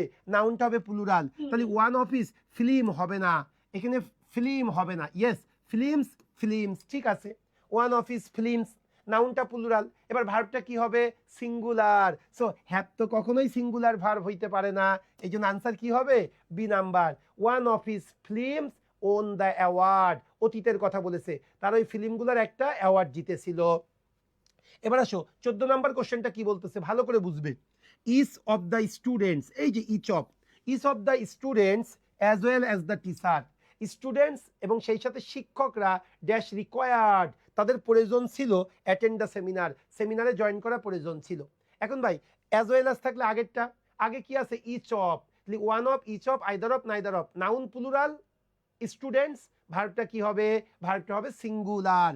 হ্যাভ না হ্যাজ হইলে হতো, ওয়ার না ওয়াজ হইলে হতো, আর না ইজ হইলে আনসার হতো। সো 14 আনসার কি হবে? সি হবে। ওকে, এবার চলে আসেন আর দুইটা আনসার করি। আচ্ছা কি বলতেছে? Pick the appropriate word and complete the sentence. One of my friends, one of my friends কি হবে? অ্যাম ইজ আর, অবশ্যই ইজ হবে। One of my friends is coming today, singular হবে, আর হবে না, উইল হবে না। ইজ অথবা ওয়াজ, যেহেতু টুডে আছে এই জন্য আমি ইজ নিব, ক্লিয়ার? ওকে, এবার আসেন 16 নাম্বার কোশ্চেনটা। Each of the scripts, each of আছে, নাউনটা প্লুরাল হবে, ভার্বটা কি হবে? সিঙ্গুলার, সেই জন্য হ্যাভ সিঙ্গুলার না, আর সিঙ্গুলার না, ওয়ার না, কি হবে ভাই? Has been স্ক্রুটিনাইজড। ওকে, সো আসেন আমরা 18 নম্বর, আচ্ছা এগুলো সব সেমি ওই একই টাইপের কোশ্চেন, তবে 17 নাম্বারটা একটু পড়া একটু ভিন্ন আছে, ভালো করে বুঝবেন। অ্যাট প্রেজেন্ট বর্তমান সময়ে অ্যাডভার্টাইজিং বিজ্ঞাপন is one of the most strictly regulated industry in the USA. বর্তমানে ইউএসএতে যতগুলো রেগুলেটেড ইন্ডাস্ট্রি আছে তার মধ্যে অ্যাডভার্টাইজিং একটা। কেউ মুখে আনসার করবে না, দ্রুত কমেন্টস করো 17 আনসার কোনটা হবে। স্যার বিবিএডি টেন্ডার কে পেলো এটা নিয়ে চিন্তা করো না, এখন প্রিপারেশন নিয়ে চিন্তা করো। 17 নাম্বার কমেন্টস করবা দ্রুত, কোনটা আনসার, কোন অপশনে ভুল আছে। ফেসবুকে যারা আসো সেও বলবা। তবে স্যার সাউন্ড অনেক কম, হইতেই পারে না। এই তোমরা কি সাউন্ড কম পাচ্ছ নাকি, কথা বলো। সাউন্ড ঠিক আছে, তোমার নেটে সমস্যা আছে। ওকে দ্রুত বলো দ্রুত বলো 17 আনসার কোনটা হবে। আমি অলরেডি আনসার পেয়ে গিয়েছি, ভেরি গুড। ফয়সাল এবং আকাশ অসংখ্য ধন্যবাদ। তবে অন্যদেরকেও রিকোয়েস্ট করবো আনসার করতে। হ্যাঁ সবাই একটু শোনো ভাই, আমরা কি জানি ওয়ান অফ দ্য যদি থাকে, ওয়ান অফ দ্য থাকলে নাউনটা প্লুরাল হবে, ভার্বটা সিঙ্গুলার। ভার্ব থাকলে সিঙ্গুলার, না থাকলে দরকার নেই, কিন্তু নাউন তো প্লুরাল হবেই। So one of the most strictly regulated industry হবে না, কি হবে এখানে ইন্ডাস্ট্রিজ। কেন, কারণ ইন্ডাস্ট্রিজটা হলো আমার এখানে নাউন, ইন্ডাস্ট্রিজ এটা হলো নাউন, মনে আছে। আচ্ছা তোমাদেরকে কিন্তু পার্টস অফ স্পিচ থেকে একটা কোশ্চেন আসবে, মনে রাখবা বাংলাদেশ ব্যাংকের এডিতে 1,00,00,000% শিওর অ্যাডজেক্টিভ বা অ্যাডভার্ব এই দুইটা থেকে একটা কোশ্চেন আসার সম্ভাবনা অনেক বেশি। ওকে, সেই জন্য একটু মাথায় রেখো এখানে রেগুলেটেডটা কোন পার্টস অফ স্পিচ। নাউনের আগে সবসময় কি বসে, অ্যাডজেক্টিভ বসে, আর অ্যাডজেক্টিভের আগে কি বসে, অ্যাডভার্ব বসে, আর অ্যাডভার্বের আগে যদি কোনো ওয়ার্ড থাকে সে ওয়ার্ড ম্যান্ডেটরি অ্যাডভার্বই হবে। সো মোস্টও এখানে adverb, most adverb, strictly adverb, regulated adjective, আর ইন্ডাস্ট্রিজ এটা নাউন। সো নাউনটাকে প্লুরাল করতে হবে, ক্লিয়ার। ওকে মাই ডিয়ার, এখন তাহলে চলে আসো আমরা দেখি 19 নাম্বার পারি কিনা, ভালো করে বুঝবা। আই শল বাই আমি ক্রয় করব ওয়ান অফ দ্য রেডিওস, আমি ওই সকল রেডিওগুলোর মধ্যে একটা রেডিও ক্রয় করব। কোন radio, that is on sell, যে সকল রেডিওগুলা ডিসকাউন্ট দেওয়া হয়েছে। এখন ভাই ভালো করে বুঝবা, তোমরা কিন্তু হুতোষে আনসার করবা না, কারণ ভুল হয়ে যাবে। এখানে ওয়ান অফ দ্য কথাটি আছে, এই ওয়ান অফ থাকলে নাউনটা প্লুরাল রেডিওস, এরপরে ভার্বটা সিঙ্গুলার, কিন্তু যদি রিলেটিভ প্রোনাউন চলে আসে দ্যাট, দ্যাটটা কি রিলেটিভ প্রোনাউন না, রিলেটিভ প্রোনাউন চলে আসলে পরের ভার্বটা আর ওয়ান অফের রুলস হবে না, অ্যান্টিসিডেন্টের রুলস হবে। সো দ্যাটটা কার পরিবর্তে এসেছে, রেডিওস, রেডিওসটা হলো আমার অ্যান্টিসিডেন্ট। সো অ্যান্টিসিডেন্ট যেহেতু প্লুরাল এই জন্য ইজের পরিবর্তে কি হবে, আর হবে। This is very important. এই রুলস সেই 2023 সালে একটা কোশ্চেন এসেছিল, বিআইবিএম দিয়েছিল, এরপরে কিন্তু আর আসে নাই। সো আসতে পারে কিন্তু, ধাপ করে মাথায় রাখবা। এবার আসো 20 নাম্বার কোশ্চেনটা কি বলতেছে, এটাও কিন্তু same rules. She is one of those girls, সে ছিল ওই সকল বালিকাদের মধ্যে একজন। কোন সকল বালিকা, হু আর অলওয়েজ কমপ্লেইনিং, যারা সবসময় কি করতো, কমপ্লেইন করতো। তাহলে ওয়ান অফ কথাটি আছে, ওয়ান অফের পরে গার্লস, নাউনটা প্লুরাল, এবার ভার্বটা কি সিঙ্গুলার নিব না, আমি নিব না। কেন, এখানে হু পেয়ে গেছি, হুটা কি রিলেটিভ প্রোনাউন, রিলেটিভ প্রোনাউন থাকলে আগের ওয়ার্ডের উপরে বেস করে ভার্ব হবে। অ্যান্টিসিডেন্ট কি গার্লস, গার্লস কি প্লুরাল, প্লুরাল হতে এখানে আর, ঠিক আছে, তার মানে এ নাম্বারটাই সঠিক উত্তর। কিন্তু তোমরা বেশিরভাগ স্টুডেন্টরা কিন্তু বি নাম্বারটা দিতা ইজ, কিন্তু এখানে ইজ হবে না। কেন, এখানে ওয়ান অফের রুলস না, এখানে অ্যান্টিসিডেন্টের রুলস অ্যাপ্লাই হবে। এটাই হলো আমার রুল 3। আমি কি রুল 3 ক্লিয়ার করতে পেরেছি, কথা বলো। ওকে, আতিকুল ইসলাম ফারজানা অসংখ্য ধন্যবাদ। জীবন, আচ্ছা শুধু ও ও ও শুধু ইংলিশ নাকি অল কোর্স, এটা অল কোর্স। যারা তোমরা ক্র্যাশ প্রোগ্রাম, আমি তোমাকে বলি এডি ক্র্যাশ ব্যাচ, হ্যাঁ মাত্র আমাদের 1250 টাকার কোর্সটা তোমরা এখন সবাই 525 টাকায় তোমরা এই কোর্সটা তোমরা অ্যাভেইল করতে পারবা, মাত্র 525 টাকায়। আমি আরেকটু ক্লিয়ার করে দিই, খুব সম্ভবত আগামী মাসের 17 তারিখে তোমাদের এডির পরীক্ষাটা হয়ে যেতে পারে। এই আগামী মাস, ও হ্যাঁ এখন আগামী মাস তো আসে নাই, আগামী মাসের 17 তারিখে সম্ভাবনা অনেক বেশি। সেই জন্য এই সময়ের মধ্যে আসলেই ভাই একটা ভালো প্রিপারেশন নেওয়া সম্ভব। এবং আমাদের ক্লাস প্রোগ্রামগুলো আমরা এভাবেই তৈরি করেছি, তুমি আজকের ক্লাসটা করো 2 ঘন্টা, তাহলেই বুঝতে পারবা যে আসলে ক্লাস প্রোগ্রামে কতটুকু কি করা যাবে। সো তোমরা আজকে 525 টাকায় তোমরা কিন্তু এই কোর্সটা অ্যাভেইল করতে পারবা, অনলি ফর 525 টাকায়। ওকে, অনলি ফর 525 টাকায় তোমরা এই কোর্সটা অ্যাভেইল করতে পারবা। এই ঋষিকে বলে দেন না নিচে 525 টাকার ওই স্ক্রলটা লিখে দিক। ওকে মাই ডিয়ার, এখন চলে আসো আমরা রুল 4-এ চলে যাব, দেখি রুল 4 কি বলতেছে। রুল 4টা হলো বইয়ের নাম, দেশের নাম, রোগের নাম, বিষয়ের নাম, চলচ্চিত্র, সংবাদপত্র, নাটক ইত্যাদির নাম সাবজেক্ট হলে তা দেখতে প্লুরাল হলেও ভার্বটা সিঙ্গুলার হবে। ওহো সরি সরি, আমি একটু বলি সবার জন্য 525 না, ফেসবুকে তোমরা যারা আমার ক্লাসটা শেয়ার দিচ্ছ তাদের জন্যই শুধু 525 টাকা। আমি এক্সট্রিমলি সরি, হ্যাঁ, কারণ আমাদের এটাতে কোর্স ফি অনেক বেশি। যারা আজকে শেয়ার দিবা, শেয়ার দিয়ে স্ক্রিনশট দিলে 525 টাকায় ভর্তি হইতে পারবা, আদারওয়াইজ না। ওকে, আচ্ছা ঠিক আছে, আমি একটু দেখি। হ্যাঁ ভিক্ষা করো শোভন, ভিক্ষা করে বেড়াও, আর 100 টাকা তুমি আইসো আমার কাছে, আমি ভিক্ষা দিয়ে দিব না। 525 টাকা একটা কোর্স, আবার বলো 400 টাকা রাখেন না প্লিজ। আর 125 টাকা কি ভিক্ষা করে নিয়ে আসো, তুমি মিরপুর 10-এ আইসো, আমি ব্যবস্থা করে দিব না, 125 টাকা তোমার হয়ে যাবে না। ওকে, আসো, মাইন্ড করো না, হ্যাঁ, কারণ এটা কোর্স তুমি কোয়ালিটি বুঝবা, টাকা বিষয় না। ওকে আসো, আমি যেটা বলতে গেছিলাম রুল 4-এ, সেটা কি ভাই, কোন একটা ওয়ার্ড এটা দেখতে প্লুরাল, কিন্তু ওই ওয়ার্ডটা দ্বারা যদি একটা জিনিসের নাম বুঝাই, একটা জিনিসের নাম, একটা প্রতিষ্ঠানের নাম, একটা রোগের নাম, একটা বইয়ের নাম, তাইলে কিন্তু সেটাকে সিঙ্গুলার করতে হবে। ভাই যতই প্লুরাল হোক না কেন, ওইটা যদি একটা জিনিসের নাম বুঝাই, তাহলে তো সেটা একটা জিনিসেরই নাম, তাহলে সেটা সিঙ্গুলার হয়ে যাবে। যেমন আমরা বলি না, Jack and Jones is my favourite brand. কেন ভাই, জ্যাক অ্যান্ড জোনস দুইটা প্লুরাল মনে হচ্ছে, কিন্তু এইটা কিন্তু একটা ব্র্যান্ডের নাম, কাপড়ের ব্র্যান্ডের নাম। যেমন আমি যদি বলি 300 স্পার্টা মানে Gladiators is my favourite movie, এখন তুমি বলতে পারো গ্ল্যাডিয়েটরের সাথে তো এস আছে, তাহলে কি এটা প্লুরাল হবে না? এটা তো একটা মুভির নাম বুঝাচ্ছে। সো এই জন্য আমি যেটা বলতে চাচ্ছি, যদি কোন একটা ওয়ার্ড এটা যতই দেখতে প্লুরাল হোক না কেন, এইটা যদি একটা বিষয়ের নাম, বইয়ের নাম, সংবাদপত্রের নাম, প্রতিষ্ঠানের নাম বুঝায়, সেটা কিন্তু সিঙ্গুলার হবে। যেমন ইকোনমিক্স, এর সাথে এস আছে, তাই বলে কি plural? No, economics is my department, is my favourite subject. So এটা একটা ডিপার্টমেন্ট বা সাবজেক্টের নাম বুঝাবে। সো এটাই হলো আমার রুল 4। যেমন দেখো না, কালচারাল স্টাডিজ, এটা কিন্তু প্লুরাল না, এটা কি একটা সাবজেক্টের নাম, তাহলে কি হবে ভাই, gives a new meaning of culture. যেমন দেখেন দ্য ইউনাইটেড স্টেটস, এটা একটা দেশের নাম, স্টেটের সাথে এস আছে, তাই কি এটা একটা দেশের নাম। একটা দেশের নাম হইলে কি হবে, সিঙ্গুলার হবে। সেই জন্য হ্যাজ আ বিগ নেভি, তাদের অনেক বড় একটা কি আছে, নৌবাহিনী আছে। আচ্ছা, এই টাইপের কোশ্চেন এটা এখন আসতে পারে, কেন আপনারা জানেন কিনা, মিজেলস, হাম নিয়ে কিন্তু অনেক কথাবার্তা চলতেছে, সো মিজেলস নিয়ে আসতে পারে। এখন মিজেলের সাথে এস আছে, তাই বলে কি প্লুরাল? নো, এটা একটা রোগের নাম, হাম রোগের নাম, সো রোগের নাম, এটা প্লুরাল না, এটা সিঙ্গুলার, এটা একটা জিনিসের নাম। ওকে, ঠিক একইভাবে দেখেন আমরা 21 নম্বর কোশ্চেনটা যদি দেখি কি বলতেছে, mumps are a very common disease. Mumps খুবই কমন একটা রোগ, হুইচ ইউজুয়ালি এফেক্ট চিলড্রেন, যেটা মূলত শিশুদেরকে প্রভাবিত করে। আসার মতো একটা কোশ্চেন। তাহলে মামস, গলার ব্যথা, খুবই কমন একটা রোগ যেটা মূলত শিশুদেরকে প্রভাবিত করে। এখন আপনারা মনে করতে পারেন, স্যার মামসের সাথে তো এস আছে, তার মানে কি এটা প্লুরাল? নো, এটা একটা রোগের নাম। একটা রোগের নাম যে যতই প্লুরাল হোক না কেন, একটা জিনিসের নাম হইলে তা সিঙ্গুলার হবে। সো এ নাম্বার অপশনটা উত্তর। আর এর পরিবর্তে কি হবে, ইজ হবে, ইজ হবে। ক্লিয়ার? ওকে, এবার আসেন পরের কোশ্চেনটা দেখি। Physics, economics, mathematics, ethics, politics, or, আপনাদের মনে আছে কি না 2 নাম্বার রুলস, অর যদি থাকে, আগে যাই থাকুক না কেন সেগুলো চিন্তা করার দরকার নেই, অরের পরেরটার উপরে বেস করে ভার্ব হবে। অরের পরে কি আছে, স্ট্যাটিস্টিক্স। এখানে কিন্তু একটা সাবজেক্ট, অন্যগুলা না, একটা সাবজেক্ট। এখন একটা সাবজেক্ট কি হবে, সিঙ্গুলার হবে।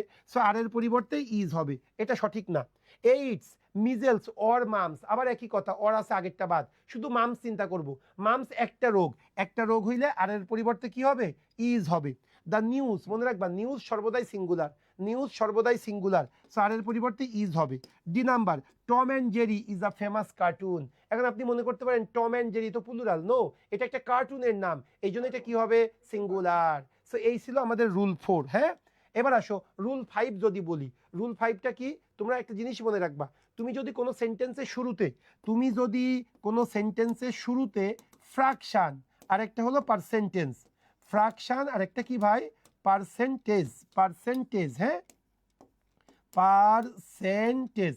তুমি যদি কোনো সেন্টেন্সের শুরুতে ফ্র্যাকশন বা পার্সেন্টেজ পাও, তাহলে এই ফ্র্যাকশন বা পার্সেন্টেজের উপরে বেস করে ভার্ব হবে না, ভার্ব হবে এর পরের নাউনের উপরে বেস করে। আমি আবারও বলি শোনো, তুমি যদি কোনো সেন্টেন্সের শুরুতে ফ্র্যাকশন ভগ্নাংশ আর যদি পার্সেন্টেজ পাও শতকরা 10%, 20%, 50%, এটা কোনো ব্যাপার না। 1/3, 2/3, 2/4, এটা কোনো ব্যাপার না। ব্যাপার কোনটা, এর পরের নাউনটার উপরে বেস করে তোমাকে ভার্ব নিতে হবে। তাহলে ফ্র্যাকশন বা পার্সেন্টেজের উপরে বেস করে আমরা ভার্ব নিই না, আমরা ভার্ব নিব কার উপরে বেস করে, পরের নাউন বা প্রোনাউনের উপরে বেস করে। যেমন দেখেন 3/4, এটা একটা ফ্র্যাকশন, 3/4 অফ দ্য ওয়ার্ক, কাজের 4/3 ভাগ শেষ হয়ে গেছে। এখন তুমি মনে করতে পারো ওয়াল্লাহ 4/3 ভাগ, তাইলে তো প্লুরাল। নো, এখানে ফ্র্যাকশনটা মূল বিষয় না, ফ্র্যাকশনের পরের ওয়ার্ডটা মূল বিষয়। পরে কি আছে, দ্য ওয়ার্ক। ওয়ার্ক যেহেতু সবসময় সিঙ্গুলার, আনকাউন্টেবল নাউন সিঙ্গুলার, এই জন্য আমরা ভার্বটাকে সিঙ্গুলার নিব। 3/4 এটা কোনো ব্যাপার না। সো সিঙ্গুলার ভার্ব কোনটা, has been, C number answer. Clear তো বিষয়টা? আচ্ছা, আরেকটা ফ্র্যাকশনের কথা বলি। ফ্র্যাকশন নিয়ে একটা পরীক্ষা এসেছিল, কিন্তু অনেকেই ভুল করছে। সেটা কি, একটা হলো 1/3 আর একটা হলো 2/3। আপনারা একটা জিনিস মনে রাখবেন ভাই, ফ্র্যাকশনের শুরু যদি 1 হয় তাহলে পরবর্তীতে এস হয় না, আর ফ্র্যাকশনের শুরু যদি 1-এর অধিক হয় 2, 3, তাহলে পরের পার্টে কি হয়, এস যুক্ত হয়। এটা কমন কথা, এটা আমরা সকলেই জানি। রুলস কোনটা, আপনি যদি সেন্টেন্সের শুরুতে ফ্র্যাকশন বা পার্সেন্টেন্স পান তাহলে এইটার উপরে বেস করে ভার্ব হবে না, ভার্ব হবে পরের নাউনের উপরে বেস করে। ওকে মাই ডিয়ার, আমি তাই লিখে দিয়েছি, আপনারা একটু পড়ে নেবেন। ফ্র্যাকশন পার্সেন্টেন্স থেকেই আসে, আরও কিছু আছে সেগুলো দিয়েছি। যেমন দেখেন এই যে ইনকারেক্ট, 1% অফ দ্য স্টুডেন্টস, ছাত্রছাত্রীদের 1%। আপনারা মনে করতে পারেন 1% তাই সিঙ্গুলার, নো, এখানে 1% না, মূল কোনটা, স্টুডেন্টস। এটা যেহেতু প্লুরাল এই জন্য হ্যাজের পরিবর্তে কি হবে, হ্যাভ হবে, এটাই কারেক্ট। ক্লিয়ার? এবার আসেন, এখান থেকে 2025 সালে একটা কোশ্চেন চলে এসেছে কম্বাইন্ড অফিসার জেনারেলে, দেখি তো আমরা পারি কিনা। 3/4 অফ দ্য আর্থ সারফেস, এই আর্থ সারফেসের 4/3 ভাগ। এখন আপনি মনে করতে পারেন 4/3 ভাগ মানে অনেক ভাগ, নো ভাই, এখানে 4/3 ভাগ এটা বিষয় না, এটা ফ্র্যাকশন। এইটার উপরে বেস করে ভার্ব হবে না, ভার্ব হবে কার উপরে বেস করে, পরের নাউন। পরের নাউন কি আছে, earth surface. So earth surface এটা যেহেতু সিঙ্গুলার এই জন্য ভার্বটা হবে সিঙ্গুলার। তো সিঙ্গুলার চিন্তা করি, আর্থ তো সিঙ্গুলার না, হ্যাভ তো সিঙ্গুলার না, আনসার হবে কি number, C number. Is covered by water, পানি দ্বারা আবৃত। কাভার্স হয় না, এটা প্যাসিভ হয়। হ্যাঁ, generally 3/4 of the earth surface is covered by water, পানি দ্বারা আবৃত। বাই থাকলে তো এটা অ্যাক্টিভে করবো না, এটা কিসে করবো, প্যাসিভে করবো, এই জন্য কাভার্স বাই হবে না, ইজ কাভার্ড বাই। ওকে, এবার যেমন দেখেন না ভাই, find the sentence that is incorrect. আচ্ছা এগুলো আপনি একটু দেখে নিন, সেম রুলস তো, আমি আর সেম রুলস আপনাদেরকে রিপিট করতেছি না। হ্যাঁ, ওকে মাই ডিয়ার। সো এখন আসেন 6 নাম্বার। আচ্ছা এটা একটা কৃষি ব্যাংকের কোশ্চেন এসেছিল বলে আমি দিয়ে দিয়েছি, কারণ ব্যাংকে এই টাইপের কোশ্চেন আসে। সেটা কি, কোন একটা সেন্টেন্সের শুরুতে যদি হিয়ার বা দিয়ার থাকে, হিয়ার বা দিয়ার দিয়ে কোনো সেন্টেন্স শুরু হলে ওই বাক্যের ভার্ব পরবর্তী নাউন বা প্রোনাউনের উপরে বেস করে হবে। কেমন দেখো না, আমরা ছোটবেলায় পড়তাম না, আমার গ্রামে একটা স্কুল আছে, দেয়ার ইজ এ স্কুল। আমার গ্রামে 2টা স্কুল আছে, দেয়ার আর 2 স্কুলস। ভাই এখানেও দিয়ার এখানেও দিয়ার, কিন্তু এখানে ইজ এখানে আর, কেন, এখানে একটা স্কুল এখানে 2টা স্কুল। তার মানে দিয়ার দিয়ে শুরু হইলে দিয়ারের উপরে বেস করে ভার্ব হবে না, ভার্ব হবে কার উপরে বেস করে, পরের নাউন বা প্রোনাউনের উপরে বেস করে ভার্ব হবে। মনে রাখবা কিন্তু, এটা পরীক্ষা আসতে পারে। হ্যাঁ, সো এগুলা একটু মানে স্মার্ট কোশ্চেন। এগুলাই আমাদের মূলত ব্যাংকের কোশ্চেন কোনগুলা থেকে আসে, যেগুলো জিআরই, পিয়ারসন ইংলিশ বা তোমার সেট থেকে হয়, সেগুলাই মূলত ব্যাংকে আসে। সো এই টাইপের রুলসগুলো তোমরা ব্যাংকে পাবা। ওই জেনারেল কথাবার্তার রুলস, যে the teacher and the doctor is coming বা আর কামিং, বিসিএস এ মানে বা অন্য পরীক্ষায় যেটা আসে ওইটা কিন্তু এখানে আসবে না। হ্যাঁ, একটু মাথায় রাখবা। সো দেখো আমরা 25 নাম্বার কোশ্চেন কি বলতেছে, এটা কৃষি ব্যাংকের question. The information officer at the bank, এই ব্যাংকের information officer told his customer, তার কাস্টমারদেরকে বলেছিল যে there was different kinds of loans available, আমার এখানে বিভিন্ন লোনের পর্যাপ্ততা আছে। এই যে ভাই দিয়ারের পরে যে অসটা হয়েছে এটা কিন্তু দিয়ারের উপরে বেস করে হয়নি, এটা পরেরটার উপরে বেস করে হয়েছে। পরে কি আছে দেখো না, ডিফারেন্ট কাইন্ডস অফ লোনস, এটা কিন্তু প্লুরাল, তাহলে প্লুরাল হইলে তো অজ হবে না, প্লুরাল হইলে কি হবে, ওয়ার হবে। সো আনসারটা ডি নাম্বার, ওয়াজের পরিবর্তে কি হবে, অজের পরিবর্তে ওয়ার হবে। ক্লিয়ার বিষয়টা? সো এটা ছিল আমাদের রুল 6। এবার আমরা একটু রুল 7টা পড়বো। রুল 7টা কি বলতেছে একটু ভালো করে বুঝো। কালেকটিভ নাউন মনে রাখবা। এই কালেকটিভ নাউন কোনগুলাকে বলি আমরা কালেকটিভ নাউন? ওই যে jury boat, Bangladesh team, family, fleet নৌবহর, ফ্লক পাখির ঝাঁক, তাই না, এগুলা হলো কালেকটিভ নাউন, তাই না। কালেকটিভ সমজাতীয় কোনো কিছুর সমষ্টিকে কালেকটিভ নাউন বলি। এই কালেকটিভ নাউন মনে রাখবা সর্বদাই সিঙ্গুলার। কালেকটিভ নাউন সর্বদাই কি ভাই, সিঙ্গুলার। তবে কালেকটিভ নাউন দ্বারা যদি দ্বিমত পোষণ বুঝায়, যদি দ্বিমত পোষণ বুঝায় সেই ক্ষেত্রে কিন্তু কালেকটিভ নাউন প্লুরাল। তাহলে কালেকটিভ নাউন কিন্তু সর্বদাই সিঙ্গুলার, শুধু দ্বিমত পোষণের ক্ষেত্রে প্লুরাল হবে, মনে থাকে জানো। হ্যাঁ, কালেকটিভ নাউন সর্বদাই সিঙ্গুলার, শুধু দ্বিমত পোষণের ক্ষেত্রে প্লুরাল হবে। যেমন দেখো না ভাই, দুইটাই কিন্তু কারেক্ট, একটু দেখবা। The jury board has order to hang the man, ওই জুরি বোর্ড মানুষকে ঝুলাইতে আদেশ দিয়েছে। তাহলে ভাই এখানে জুরি বোর্ড যেহেতু মানুষকে ফাঁসি দিতে বলেছে, তার মানে কি সবাই একমত, এই জন্য এখানে কিন্তু হ্যাজ হয়েছে। আবার দেখো না পরেরটাও কারেক্ট, কেমন, the jury board have divided in their opinion, তাদের মতামতের মধ্যে ভিন্নতা। কি বলছিলাম, যখন একমত পোষণ করবে তখন সিঙ্গুলার, দ্বিমত পোষণের ক্ষেত্রে প্লুরাল। এখানে যেহেতু দ্বিমত পোষণ এই জন্য হ্যাভ হয়েছে। আর আপনারা কি জানেন না এটা, ইট, ইট প্রোনাউনটা কি, এটা সিঙ্গুলারের পরিবর্তে ব্যবহৃত হয়। আর দেটা কি, দেটা হলো প্লুরাল, তাই না, এই জন্য এটা প্লুরাল বলেই তো দিয়ার ইউজ করেছি, তাই না। ওকে, আমরা প্রোনাউনে শিখাবো তোমাদেরকে, ইট সিঙ্গুলার, সিঙ্গুলারের প্রোনাউন হিসাবে ইট ইউজ করি আর প্লুরালের প্রোনাউন হিসাবে দে ইউজ করি। তাই যদি হয়ে থাকে আসলে একটা 26 নাম্বার কোশ্চেনটা সলভ করি। দ্য কমিটি মেট, ওই কমিটি সাক্ষাৎ করেছিল, and they fail to reach a decision, এবং তারা সিদ্ধান্তে পৌঁছাইতে ব্যর্থ হয়েছিল। তাহলে ভাই কমিটিটা কালেকটিভ নাউন, তাহলে একমত পোষণ করলে সিঙ্গুলার, দ্বিমত পোষণ করলে প্লুরাল। যেহেতু সিদ্ধান্তে পৌঁছাইতে ব্যর্থ হয়েছে তার মানে কি তারা দ্বিমত, আর দ্বিমতের ক্ষেত্রে প্লুরাল, প্লুরাল হলে দে হবে, তার মানে এ নাম্বারটাই আনসার 26-এর A. The committee met and they failed to reach a decision. এটা আসতে পারে বলে দিছি, এটা অতি ইম্পর্টেন্ট না। সবচেয়ে ইম্পর্টেন্ট 1 2 3, 1 2 3 এই তিনটাই রুলস সবচেয়ে ইম্পর্টেন্ট। ওকে, আর একটা রুলস পরে আছে। আচ্ছা তাহলে আসি আমরা, এই যেমন দেখো 27 নাম্বার এসেছিল গ্লোবাল ইসলামী ব্যাংক 24 সালের question. The team are playing exceptionally well this season, এই সিজনে ওই টিমটা খুব ভালো খেলতেছে। যেমন এই সিজনে আর্জেন্টিনা টিমটা মারাত্মক ভালো খেলতেছে এবং খেলবে, সো এইটাও তাই বুঝাইতে চাচ্ছে। সো দেখো না, দ্য টিম, এখন দ্য টিমটা কি নাউন? Collective noun. আমরা কি জানি কালেকটিভ নাউন সর্বদাই সিঙ্গুলার, শুধু যদি ওদের ক্ষেত্রে যদি দ্বিমত হয় সেই ক্ষেত্রে প্লুরাল। এখানে তো দ্বিমতের কিছু বোঝাচ্ছে না, এই জন্য দ্য টিমের পরে আর না ইজ হবে, আর হবে না, ওয়ার হবে না, বি হবে না, কি হবে? The team is playing. So এটা গেল আমাদের কালেকটিভ নাউনের ব্যাপারটা। এইবার চলে আসো আমরা রুল 8, এইটা ইম্পর্টেন্ট, এইটা খুবই ইম্পর্টেন্ট। রুল 8টা আমি বলেছিলাম সিনিয়র অফিসারের আগে যে ক্লাস প্রোগ্রাম চালাইছিলাম যে এই রুলস থেকে কোশ্চেন আসতে পারে। দেখো না, এই রুলসটা থেকেই কিন্তু সিনিয়র অফিসারের কোশ্চেনটা এসেছে, সেটা মাথায় রাখবা। হ্যাঁ, সো এইবার না আসতে পারে, এবার 1 নাম্বার রুলস থেকে আসার সম্ভাবনা বেশি। সো তারপরে একটু বলি, সবাই একটু ভালো করে জেনে নাও। হ্যাঁ, এ নাম্বার অফ, তুমি যদি কোনো একটা জায়গায় এ নাম্বার অফ পাও, এ নাম্বার অফের পরে যে নাউনটা বসাবা নাউনটাও প্লুরাল, যে ভার্বটা বসাবা ভার্বটাও প্লুরাল। আর তুমি যদি দি নাম্বার অফ কথাটি পাও, দি নাম্বার অফের পরে যে নাউনটা বসাবা নাউনটা প্লুরাল, কিন্তু ভার্বের বেলায় গিয়ে একটু কথা আছে। ভার্বের বেলায় গিয়ে ভার্বটা কি হবে? ভার্বটা হবে সিঙ্গুলার। তার মানে দুইভাবে মনে রাখতে পারো, এ নাম্বার অফের পরে নাউনও প্লুরাল ভার্বও প্লুরাল, আর দি নাম্বার অফের পরে নাউনটা প্লুরাল হবে কিন্তু ভার্বটা সিঙ্গুলার।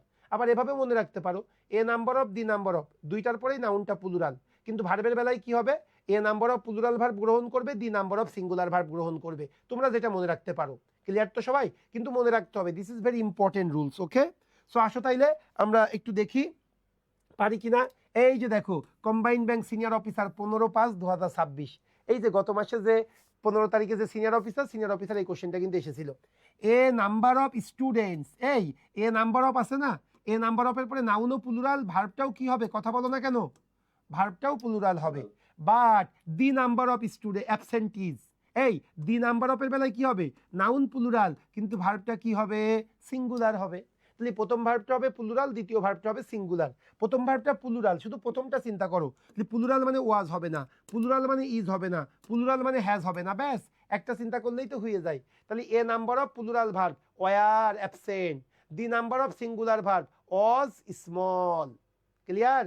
আবার দেখো না মজার ব্যাপার ভাই, 15 তারিখে সিনিয়র অফিসারের পরীক্ষা, 16 তারিখে অফিসারের পরীক্ষা। 15 তারিখেও এই রুলস থেকে কোশ্চেন এসেছে, 16 তারিখেও এই রুলস থেকে কোশ্চেন এসেছে। একই রুলস থেকে পরপর দুইটা কোশ্চেন। আপনারা যে টেকেন না, আপনাদের দোষে টেকেন না। ইনশাল্লাহ আপনারা যা পড়াবো এর বাইরে কোনো কিছু নাই।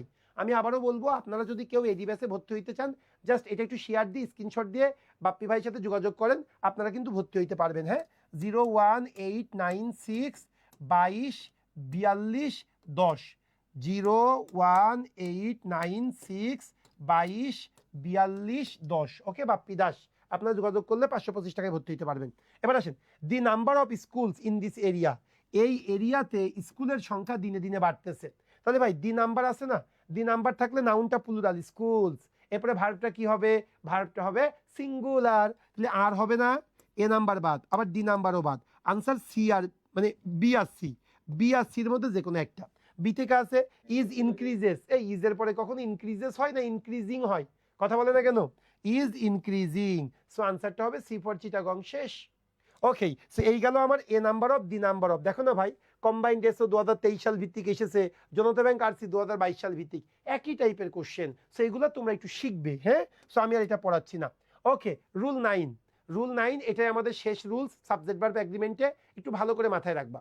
ভাই আমি তোমাদের বলেছিলাম কালেকটিভ নাউন সর্বদাই সিঙ্গুলার, যদি কালেকটিভ নাউনের দ্বিমত পোষণ বুঝাই তাইলে প্লুরাল হবে। এইবার কিছু কিছু ওয়ার্ড আছে যে ওয়ার্ডগুলো কালেকটিভ নাউন, কিন্তু এগুলা জন্মগতভাবেই প্লুরাল, এগুলা নিয়ে তুমি কোনো কিছু চিন্তা করতে পারবা না। এই ওয়ার্ডগুলা যদি তুমি কোনো জায়গায় পাও, তুমি মনে করবা এই ওয়ার্ডগুলা বাই বন্ড প্লুরাল, এই জন্য এই ওয়ার্ডগুলা সর্বদাই প্লুরাল ভার্ব গ্রহণ করবে। আরেকটা কথা, এই ওয়ার্ডগুলো যেহেতু জন্মগতভাবেই প্লুরাল, তাহলে এর সাথে কি নতুন করে এস বাই এস যোগ করে প্লুরাল করা দরকার আছে? কথা বলেন। নো, কোনো ভার্বের এস বাই এস যোগ করা দরকার নেই। ওকে জীবন, হোয়াটসঅ্যাপ এর কন্ট্যাক্ট করবো স্যার? হ্যাঁ, হোয়াটসঅ্যাপ নাম্বার বা রেগুলার তোমার ব্যাপার, তুমি হোয়াটসঅ্যাপে ওটা অ্যাক্টিভ আছে। ওকে, তাহলে একটু আসো না। রুল 9, কতিপয় শব্দ রয়েছে যেগুলো সর্বদাই প্লুরাল অর্থ প্রদান করে, তাই সেগুলা সর্বদাই প্লুরাল ভার্ব গ্রহণ করবে এবং ওই সকল ওয়ার্ডের সাথে এস বাই এস যোগ করা যাবে না। তারা তো জন্মগতভাবেই প্লুরাল। সেই ওয়ার্ডগুলো কি কি সবাই একটু দেখে নাও। পিপল, পিপল, পুলিশ, পিজেন্ট্রি মানে কৃষক সম্প্রদায়, পিজেন্ট্রি মানে হলো কৃষক সম্প্রদায়, পোলট্রি, পি দিয়েই 4টা, পিপল, পুলিশ, পিজেন্ট্রি, পোলট্রি, এরপরে সি দিয়ে 2টা, ক্যাটেল, চিলড্রেন, ভার্মিন। শুধু এইগুলো মনে রাখবা। এই ওয়ার্ডগুলো জন্মগতভাবেই প্লুরাল, এই জন্য এই ওয়ার্ডগুলোর সাথে এস বাই এস হবে না এবং এই ওয়ার্ডগুলো সর্বদাই প্লুরাল ভার্ব গ্রহণ করবে। People, police, peasantry, poultry, cattle, children, ভার্মিন, এই কয়টা মনে রাখলে হয়েছে। তাই যদি হয়ে থাকে এখন একটু দেখো, either the rich or the poor. ভাই মনে রাখবা, যদি কোনো ওয়ার্ড দিয়ে পুরা জাতিকে নির্দেশ করে সেই ক্ষেত্রে ভার্ব কিন্তু প্লুরাল হবে। যদি কোনো ওয়ার্ড দ্বারা পুরা জাতিকে নির্দেশ করে সেই ক্ষেত্রে ভার্বটা প্লুরাল হবে। যেমন দেখো না, এখানে আইদার না নাইদার লেখো তাহলে বেশি সুন্দর। হ্যাঁ, neither the rich not the poor, ধনীরাও সুখী না গরিবরাও সুখী না। এখানে কি পুরা জাতিকে বুঝাচ্ছে না? পুরা জাতিকে বুঝাইলে ভার্বটা প্লুরাল হয়, এই জন্য আর হবে। এবার আসো, দ্য পিপল ওয়ার্কস, একটু আগেই তো পড়লাম পিপুল সবসময় প্লুরাল, প্লুরাল হইলে কি ভার্বের সাথে এস বাই এস হবে? নো, সো ওয়ার্কস হবে না। এবার C number, the English speaks English, ইংরেজ জাতি ইংরেজিতে কথা বলে। এই জাতি বুঝাচ্ছে না? জাতি বুঝাইলে ভার্বটা প্লুরাল হয়, সেখানে স্পিক্স হবে না, স্পিক হবে। Answer D number, the cattle are grazing, এই গবাদি পশুগুলো ঘাস খাচ্ছে, ক্যাটেল সর্বদাই প্লুরাল, এই জন্য আর হয়েছে। সো এই হলো ভাই আমাদের 32টা কোশ্চেন আমরা পড়ে ফেললাম এবং আমরা 9টা রুলস পড়লাম।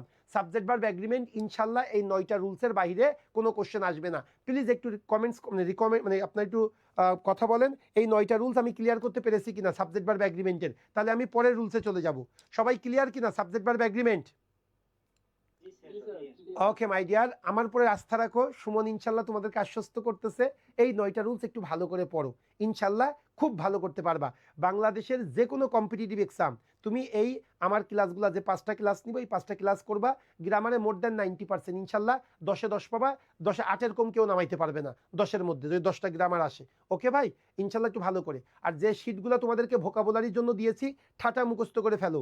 আমি সুমন গ্যারান্টি দিচ্ছি, যদি 20টা কোশ্চেন, ক্যাশ অফিসারে তো 25টা ইংলিশে কোশ্চেন আসবে, এর মধ্যে 20টা 18 থেকে 20টা কোশ্চেন ডিরেক্টলি কমা দাড়ি সহ তোমরা কপি পেস্ট হবে আমার শিট থেকে, ইনশাল্লাহ মিলাই নিও। আর বাংলাদেশ ব্যাংকে 20টা কোশ্চেনের মধ্যে মোর দ্যান 15টা কোশ্চেন আমার এখান থেকে কমন পাবা, ক্লিয়ার? সেটা ভোকাবুলারি এবং গ্রামার সহ। সো শিটগুলো একটু ভালো করে মুখস্থ করে আল্লাহ রহিম রহমান চাইলে অবশ্যই ভালো করতে পারবে।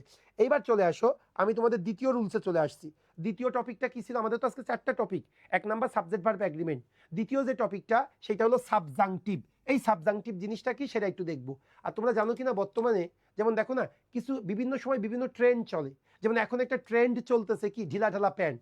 আমরা আগে কি করতাম, খুব টাইট প্যান্ট পরতাম, এখন ব্যাগি প্যান্ট ট্রেন্ড চলতেছে। ঠিক একইভাবে কোশ্চেন করার ক্ষেত্রে একটা ট্রেন্ড চলে, সেই ট্রেন্ডটা কি? এখন ট্রেন্ড হলো ইনভার্সান কোশ্চেন, ইনভার্সান টপিক থেকে কোশ্চেন আসবে। এখন ট্রেন্ড হলো সাবজাংটিভ থেকে কোশ্চেন আসবে। এখন ট্রেন্ড হলো ড্যাংলিং মডিফায়ার থেকে কোশ্চেন আসবে। সেই সকল টপিকগুলো এখন বেশি ইম্পর্টেন্ট, মাথায় রাখবা। স্যার ভোকাব শিট তো দেওয়া হয় নাই, এখনও দেইনি সঞ্জিদা, তুমি কি অ্যাডমিটেড স্টুডেন্ট? তাহলে অবশ্যই আমি আজকেই দিয়ে দিব, একদম টেনশন করবা না। এখন সাবজাংটিভ নিয়ে কোশ্চেন আসো। সাবজাংটিভ জিনিসটা কি তোমাদেরকে একটু দেখাই। এই যে দেখো, কম্বাইন্ড সিনিয়র অফিসার 15/5/2026, গত মাসের 15 তারিখে যে সিনিয়র অফিসার, ওখানেও কিন্তু সাবজাংটিভ থেকে কোশ্চেন এসেছে। আমি সাবজাংটিভ জিনিসটা কি সেটা তোমাদেরকে আগে বুঝাবো, তারপরে আমি কোশ্চেন সলভে যাব। ভাই আমি 2টা কোশ্চেন দিয়েছি, 1 আর 2।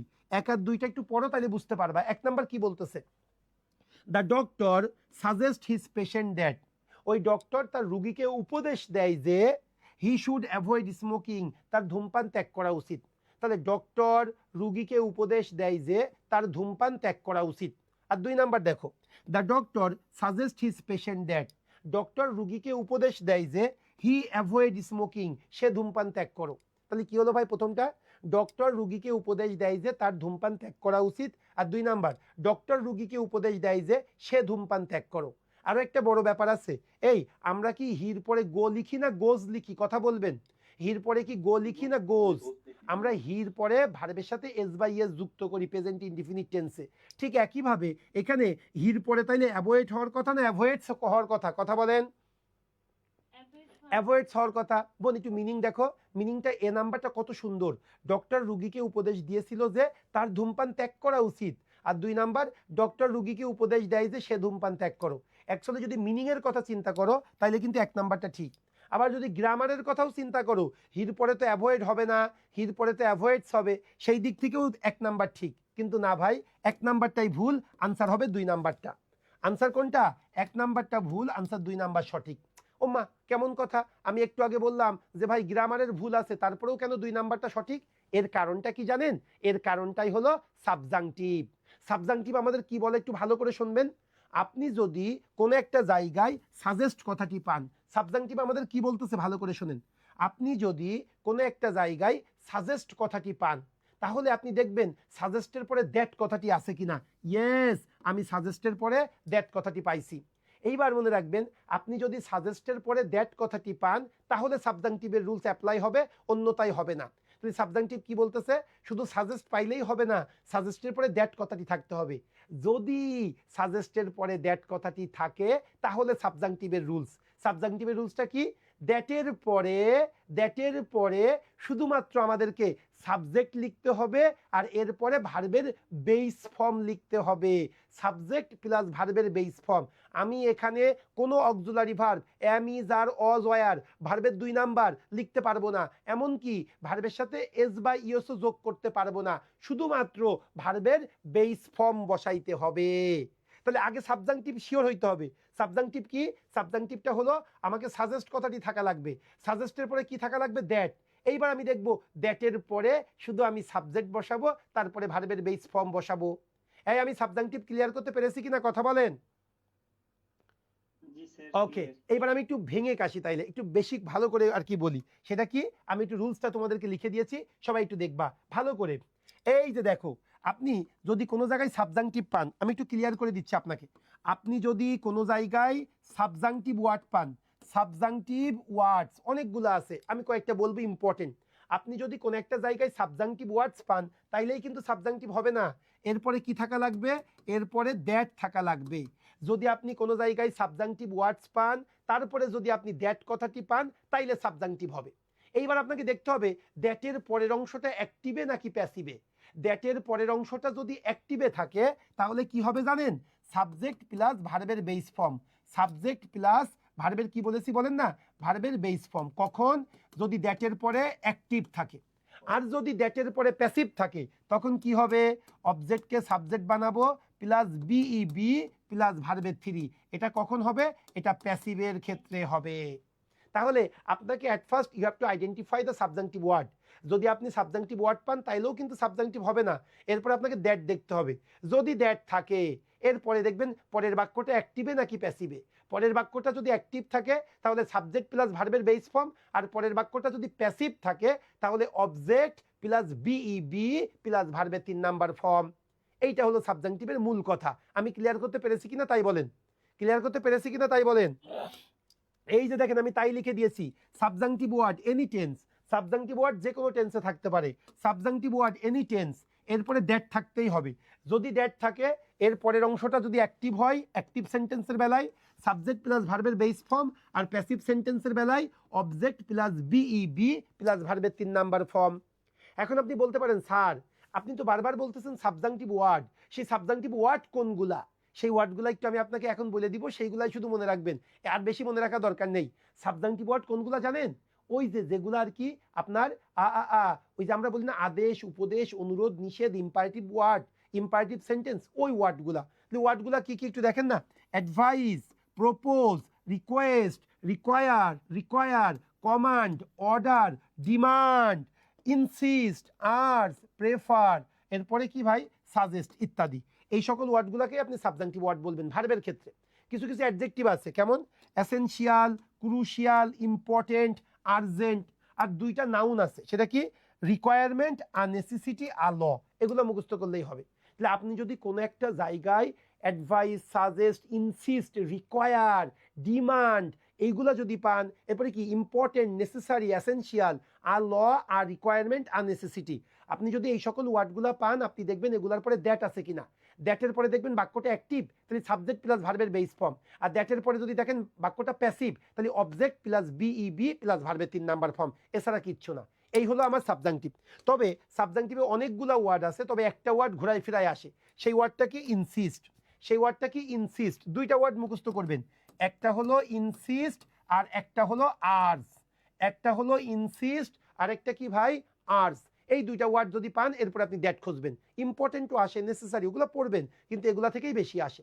তাহলে এখন আসেন না, আমরা কম্বাইন্ড সিনিয়র অফিসারের যে কোশ্চেনটা এসেছিল, এটা পারি কিনা সবাই একটু দেখবেন, ভালো করে দেখেন তো আমরা এটা পারি কিনা। দ্য বোর্ড ইনসিস্টেড দ্যাট, ওই বোর্ডটা ইনসিস্ট করেছিল যে, এই ইনসিস্ট কি সাবজাংটিভ ওয়ার্ড না? কিন্তু ইনসিস্ট পাইলেই হবে না, এরপরে কি পাওয়া লাগবে, দ্যাট থাকা লাগবে। ইয়েস, ইনসিস্টের পরে দ্যাট আছে, তার মানে সাবজাংটিভ। এবার আমি দেখব পরের বাক্যটা অ্যাক্টিভ না প্যাসিভ। ওই সিইও এই প্ল্যানটা সাবমিট করেছিল। ভাই প্ল্যানটা কে সাবমিট করেছিল? সিইও। যে করেছিল সে এখানে আছে, তার মানে বাক্যটা অ্যাক্টিভ। অ্যাক্টিভ মানে কি হবে, সাবজেক্ট প্লাস ভার্বের বেস ফর্ম। তাহলে আমাকে বেস ফর্ম নিতে হবে, এস হবে না, উইল কোনো অক্সিলারি ভার্ব হবে না, হ্যাজ হবে না, শুধু সাবমিট নিতে হবে। The CEO submit a revised plan. এই ক্লিয়ার তো বিষয়টা? কম্বাইন্ড এসও এই যে 15 তারিখের কোশ্চেন, ইনশাল্লাহ কালকেরটাও আমরা এই ক্যাশ অফিসারেরটাও পারবো, বাংলাদেশ ব্যাংকের এডিটটাও পারবো। দেখো মজার ব্যাপার, দেখো ভাই 31/1/2026 কম্বাইন্ড অফিসার জেনারেল, যেটা 22 না 23 সাল ভিত্তিক, সেটাতেও দেখো সাবজাংটিভ থেকে কোশ্চেন এসেছে। 26 সালের 2টা পরীক্ষাতে, 26 সালে মোট 4টা পরীক্ষা হয়েছে, এর মধ্যে 2টা পরীক্ষাতেই সাবজাংটিভ থেকে কোশ্চেন এসেছে। ওকে, কি বলতেছে দেখি তো। দ্য জুরি ইনসিস্ট, ওই ইনসিস্ট থেকেই বেশি এসেছে। দ্য জুরি ইনসিস্ট দ্যাট, আমার ইনসিস্ট আছে, দ্যাট আছে। মনে রাখবা কিন্তু সাবজাংটিভ ওয়ার্ডের পরে দ্যাট থাকা বাধ্যতামূলক, আদারওয়াইজ হবে না কিন্তু এই রুলস। তাহলে ইনসিস্ট আছে, এরপরে দ্যাট আছে, তাহলে সাবজাংটিভ। এবার কি হবে, পরের বাক্যটা অ্যাক্টিভ না প্যাসিভ? ওই ক্রিমিনালকে ঝুলানো হবে। এখন ক্রিমিনাল কি নিজেই নিজেকে ঝুলাবে? নো, অন্যের দ্বারা ঝুলবে, সো বাক্যটা প্যাসিভ হবে। So the criminal dash. এখন প্যাসিভ যদি হয়, প্যাসিভের বেলায় কি হবে ভাই, অবজেক্ট প্লাস বিইবি, অন্য কোনো অক্সিলারি ভার্ব না, শুধু বিইবি তারপরে ভার্বের 3, শুধু বিইবি প্লাস ভার্বের 3। তাহলে এই বাক্যটা কিন্তু প্যাসিভ। প্যাসিভ হইলে এবার কি, কোন অপশনটা আনসার হবে তাড়াতাড়ি বলেন। The criminal dash Hang, criminal কি ইজ হাং হবে, ওয়াজ হাং হবে, না বি হাং হবে, কোনটা? B Hang. The criminal B Hang, মনে হয় থাকে জানো। আবার দেখো সব ইনসিস্ট দিয়ে আসে। দ্য ম্যানেজার ইনসিস্টেড দ্যাট, ওই ম্যানেজার ইনসিস্ট করেছিল যে every employee arrive on time, প্রত্যেকটা এমপ্লয়িকে যথাযথ সময়ে আসতে হবে। তাহলে এভরি এমপ্লয়ি, এরপরে কি অ্যারাইভ হবে, না অ্যারাইভস হবে, না ইজ অ্যারাইভিং হবে, কথা বলো, নাকি অ্যারাইভড হবে? শুধু অ্যারাইভ। কেন, বাক্যটা অ্যাক্টিভ। কে আসবে, প্রত্যেকটি এমপ্লয়ি। অ্যাক্টিভের ক্ষেত্রে কি হয়, সাবজেক্ট প্লাস ভার্বের বেস ফর্ম, সো ইডি হবে না, এস বা ইয়েস হবে না, কোনো অক্সিলারি ভার্ব হবে না, শুধু ভার্বের বেস ফর্ম হবে, শেষ। এবার আসেন, ইট ইজ ইম্পর্টেন্ট দ্যাট, এটা খুবই গুরুত্বপূর্ণ যে ওই অ্যাডমিশন অফিস তোমার রেজিস্ট্রেশনটাকে কনফার্ম করবে। এখন ভাই ইম্পর্টেন্ট কথাটি আছে, ইম্পর্টেন্ট থাকলেই হবে না, এরপরে আমাকে দ্যাট থাকা লাগবে। ইয়েস দ্যাট আছে, তার মানে বাক্যটা সাবজাংটিভ হবে। এবার দেখবো দ্যাটের পরের বাক্যটা অ্যাক্টিভ নাকি প্যাসিভ। ওই অ্যাডমিশন অফিস তোমার রেজিস্ট্রেশনটাকে কনফার্ম করবে। ভাই আমার রেজিস্ট্রেশনটাকে কে কনফার্ম করবে? ওই অ্যাডমিশন অফিস, যে করবে সে এখানে আছে, তার মানে বাক্যটা অ্যাক্টিভ। অ্যাক্টিভ হইলে কি হবে, সাবজেক্ট প্লাস ভার্বের base form, the admission office confirm হবে, সি নাম্বারটা আনসার। এটাই হলো আমার সাবজাংটিভ। আসো আমরা একটা প্যাসিভ দেখি, তাহলে আমাদের কিন্তু বুঝতে সুবিধা হবে, ভালো করে বুঝবা। দ্য গভর্নমেন্ট, এই কি ব্যাপার, মিউট করে ফেলো, মিউট করো, মিউট করো। ওকে মাই ডিয়ার, এবার আসো। দ্য গভর্নমেন্ট রিকোয়ার্স দ্যাট, ওই সরকার প্রয়োজন বোধ করেছিল যে this form should be submitted, এই ফর্মটাকে সাবমিট করতে হবে before the end of the financial year, এই অর্থ বছর শেষ হওয়ার আগেই এই ফর্মটাকে সাবমিট করতে হবে। এখন ভাই রিকোয়ার্স আছে না, রিকোয়ার্সের পরে কি থাকা লাগবে, দ্যাট থাকা লাগবে। ইয়েস, রিকোয়ার্সের পরে দ্যাট আছে, তার মানে সাবজাংটিভ। এবার দেখবো দ্যাটের পরের অংশটা অ্যাক্টিভ নাকি প্যাসিভ। ভাই এই ফর্মটাকে সাবমিট করতে হবে। এখন ফর্ম কি নিজেই নিজেকে সাবমিট করবে, না আর একজন ব্যক্তি করবে, বা কোনো একটা প্রতিষ্ঠান করবে, কথা বলো। তাহলে অবশ্যই বাক্যটা প্যাসিভ, কে করবে সে এখানে নাই। তাহলে প্যাসিভের ক্ষেত্রে কি হবে, প্রথমে একটা অবজেক্ট হবে, তারপরে বিইবি, তারপরে ভার্বের 3। তাহলে দিস ফর্মস, এটা হলো আমার অবজেক্ট, এরপরে কি হবে, বিইবি, তারপরে ভার্বের 3, তার মানে আনসার কোনটা হবে ভাই, B number. This forms be submitted, this forms be submitted. Clear বিষয়টা? এবার আসো 6 নাম্বার, উই প্রপোজড দ্যাট, আমরা প্রপোজ করেছিলাম যে লিটু ড্যাশা বিসিএস ক্যাডার। প্রপোজটা কি ভাই? অবশ্যই সাবজাংটিভ ওয়ার্ড, তারপরে দ্যাট আছে, তারপরে সাবজাংটিভ কনফার্ম। এরপরের বাক্যটা অ্যাক্টিভ না প্যাসিভ? অবশ্যই অ্যাক্টিভ। কে বিসিএস ক্যাডার হবে? লিটু। তাহলে অ্যাক্টিভের ক্ষেত্রে কি হবে? সাবজেক্ট প্লাস ভার্বের বেস ফর্ম। তাড়াতাড়ি কমেন্টস করতে হবে। 6 এর আনসার কোনটা? 6 এর আনসার কোনটা? দ্রুত দ্রুত আনসার। অবশ্যই বি হবে, কারণ এটাই ভার্বের বেস ফর্ম, এটাই ভার্বের বেস ফর্ম। এই ছিল ভাই আমার সাবজাংটিভ। সাবজাংটিভ বোঝা গেছে তো? তাহলে কি পাইলাম আমরা? সাবজাংটিভ জিনিসটা কি? সাবজাংটিভ কিছু ওয়ার্ড আছে, ওয়ার্ডগুলো কেমন? যেমন suggest, propose, important, necessary, essential, demand, insist, urge, insist, urge, require. আমি যদি এই সকল ওয়ার্ডগুলো পাই, আমি দেখবো এই সকল ওয়ার্ডের পরে দ্যাট আছে কিনা। যদি দ্যাট থাকে তাহলে সাবজাংটিভ। এবার দ্যাটের পরের অংশটা অ্যাক্টিভ হইলে সাবজেক্ট প্লাস ভার্বের বেস ফর্ম, দ্যাটের পরের অংশটা প্যাসিভ হইলে অবজেক্ট প্লাস বিইবি, যে টেন্সি থাকুক না কেন শুধু বিইবি, তারপরে ভার্বের 3 নাম্বার ফর্ম, শেষ, আর কিচ্ছু না। ফারজানা অসংখ্য ধন্যবাদ। আমি আবারও বলবো, তোমরা চাইলে এই ডিভাইসটাকে যুক্ত হইতে পারো, বেস্ট একটা সার্ভিস পাবা, বেস্ট। এই যে ক্র্যাশ প্রোগ্রামটা, হ্যাঁ, 500 টাকা দিয়ে পুরা ব্যাংকের তোমার একটা প্রস্তুতি হয়ে যাবে দেখবা, এবং খুব চমৎকার একটা প্রস্তুতি হয়ে যাবে। ওকে নূর, ঠিক আছে। এখন আসো আমরা করব কি, অ্যাফার্মেটিভ এবং নেগেটিভ অ্যাগ্রিমেন্ট, এই জিনিসটা কি সেটা আমরা শিখবো। ভাই আগে অ্যাগ্রিমেন্ট জিনিসটা কি এটা বুঝবেন। আমরা দেখবেন মাঝে মাঝে দুইটা বাক্য একসাথে বলি এবং প্রথম বাক্যটা দ্বিতীয় বাক্যটা একদম সেম। কেমন? আমি যদি বলি আমার বাবা একজন ব্যাংকার, আমিও একজন ব্যাংকার, এই দেখেন না দুইটা বাক্য একদম কি অ্যাগ্রি করেছে না? আমার বাবাও একজন ব্যাংকার, আমিও একজন ব্যাংকার। যেমন আমি কি বলি, আমার বড় বোন ঢাকা ভার্সিটির স্টুডেন্ট, আমিও ঢাকা ভার্সিটির স্টুডেন্ট। আমার ফ্রেন্ড টার্নিং পয়েন্ট জব এইটে ব্যাংক কোর্স করে, আমিও টার্নিং পয়েন্ট জব এইটে ব্যাংক কোর্স করি। আগে তো বুঝবেন কোন অংশটা অ্যাগ্রিমেন্ট, মানে কি এই দুইটা বাক্য দেখেন না একদম একই রকম। যেমন দেখেন আমি যদি লিখি আমার বাবা একজন শিক্ষক এবং আমিও একজন শিক্ষক, এই দুইটা বাক্য কি সেম হয়েছে না? সো এই ধরনের যখন প্রথম বাক্য এবং দ্বিতীয় বাক্য সেম হবে, সেই বাক্যগুলোকে আমরা পজিটিভ অথবা নেগেটিভ অ্যাগ্রিমেন্ট বলবো। এখন আমি তোমাদেরকে একটু বলি, আমার বাবা একজন শিক্ষক এবং আমিও একজন শিক্ষক, আমরা যদি এটা ট্রান্সলেশন করতাম তাহলে জেনারেলি আমরা কিভাবে ট্রান্সলেশন করতাম? আমরা এভাবে বলতাম যে মাই ফাদার, আমরা কিভাবে ট্রান্সলেশন করতাম? আমার বাবা একজন শিক্ষক, আমরা কি বলতাম? মাই father is a teacher and I am also a teacher. আমরা কিন্তু এভাবে লিখতাম, আমার বাবাও একজন শিক্ষক, আমিও একজন শিক্ষক। মাই father is a teacher and I am also a teacher. আমরা এভাবেই লিখি, তাই না? কিন্তু ইংরেজরা এটা পছন্দ করে না। কেন পছন্দ করে না? মনে রাখবেন, ইংরেজরা রিপিটেশন পছন্দ করে না। এই জন্য ইংরেজরা বলতেছে আমি বুঝলাম তোমার বাবাও একজন শিক্ষক, আমিও একজন শিক্ষক, কিন্তু এই যে মাই father is a teacher and I am also a teacher, a teacher, এটা বারবার বলতে তারা এটা পছন্দ করে না। এই জন্য ইংরেজরা বলতেছে যখন এইভাবে তুমি দুইটা বাক্য লিখবে এবং প্রথম বাক্য এবং দ্বিতীয় বাক্য একই রকম অর্থ প্রদান করবে, সেই ক্ষেত্রে তোমরা কি করবে জানো? মাই father is a teacher and, তোমরা অ্যান্ড পর্যন্ত ঠিক রাখবা, অ্যান্ডের পরে গিয়ে এই স্ট্রাকচারটা তোমরা এইভাবে লিখবা না। এই যে I am also a teacher, এইটা আমাদের লেখার দরকার নেই। তখন আমি জিজ্ঞেস করলাম ইংরেজদের কিভাবে লিখবো, তখন ইংরেজরা আমাকে বলল এন্ডের পরের অংশটা লেখার জন্য আপনি একটি স্ট্রাকচার ফলো করতে পারেন। সেই স্ট্রাকচারটা কি? সেই স্ট্রাকচারটা হলো প্রথমে আপনাকে সো লিখতে হবে এন্ডের পরে, এই এন্ড পর্যন্ত কিন্তু ঠিক রাখতে হবে, মাথায় রাখবেন এন্ড পর্যন্ত ঠিক থাকবে, এন্ডের পরে গিয়ে আপনাকে চেঞ্জ করতে হবে। সেই চেঞ্জটা কি? প্রথমে আপনাকে সো লিখতে হবে, সোর পরে কি লিখতে হবে? সোর পরে আপনাকে অক্সিলারি ভার্ব লিখতে হবে, তারপরে কি লিখতে হবে? তারপরে সাবজেক্ট লিখতে হবে। এই হলো স্ট্রাকচার। তাহলে কি হলো? আগে বুঝবেন কোন বাক্যটা আমি অ্যাগ্রিমেন্টের মধ্যে ফেলতে পারবো, কোনটা প্রথম বাক্য এবং পরের বাক্যটা একই রকম থাকবে, সেই ক্ষেত্রে আমরা প্রথম বাক্যটা ঠিকঠাক লিখবো, মাই father is a teacher and. এইবার পরের অংশটা কিভাবে লিখবো?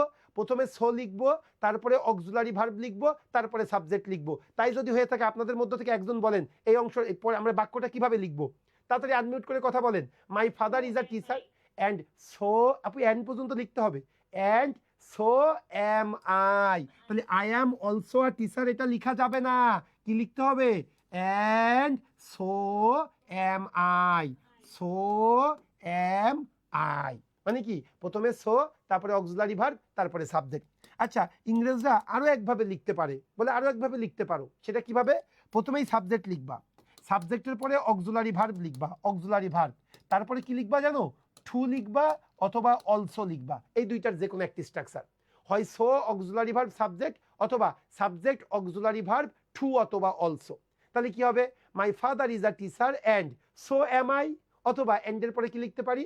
আই অ্যাম টু অথবা আই অ্যাম অলসো। ভাই আমি বুঝাইতে পেরেছি কিনা এগ্রিমেন্ট এবং পরের স্ট্রাকচার কিভাবে লিখবেন, সবাই ক্লিয়ার কিনা? এখন এই বাক্যটা তো নাবোধকও হইতে পারে। নাবোধক কেমন? আমি যদি বলি আমার বাবাও একজন ব্যাংকার না, আমিও একজন ব্যাংকার না, আমি বলতে পারি না? আমি বলতে পারি না আমার বন্ধু হাবিজাবি কোচিং সেন্টারে ভর্তি হয়নি, আমিও হাবিজাবি কোচিং সেন্টারে ভর্তি হইনি। এবার নানাও তো আসতে পারে, আমিও ব্রাজিলকে পছন্দ করি না, আমার বাড়ির লোকও ব্রাজিলকে পছন্দ করে না। এই যে নাবোধকের ক্ষেত্রে কি হবে? সেম একই কথা। এই যে দেখেন আমরা যেটা লিখেছি যে আমার শিক্ষক ধর্ম অন্ধতা পছন্দ করে না, আমিও পছন্দ করি না। আচ্ছা এত দরকার নেই, সিম্পলি দেখেন আমার বাবা একজন শিক্ষক, আমি একজন শিক্ষক, এটা লেখা দেখাইলাম। এবার আমি যদি বলি আমার বাবাও একজন শিক্ষক না, আমিও একজন শিক্ষক না, তখন কি বলতাম? তখন বলতাম এইভাবে, my father is not a teacher এন্ডের পরে গিয়ে কিন্তু I am not also a teacher এটা বলা যাবে না। এন্ডের পরে কি হবে? এন্ডের পরের স্ট্রাকচারটা কি সেইটা যদি তোমাদেরকে একটু বলি, এন্ডের পরের স্ট্রাকচারটা হলো প্রথমে তোমাকে নাইদার লিখতে হবে, NEITHER, নাইদার, তারপরে অক্সিলারি ভার্ব, তারপরে subject, neither auxiliary verb subject, এই স্ট্রাকচার ফলো করতে হবে। তাহলে মাই father is not a teacher and কি হবে? তাড়াতাড়ি বলো, এন্ডের পরে একজন আনমিউট করে কথা বলো, and neither am I. Clear? আচ্ছা আরো একভাবে দেখাইতে তারা কিভাবে হয়, নাইদার অক্সিলারি ভার্ব সাবজেক্ট এইভাবে লিখবেন, অথবা প্রথমেই সাবজেক্ট লিখবেন, সাবজেক্টের পরে কি লিখবেন আপনারা?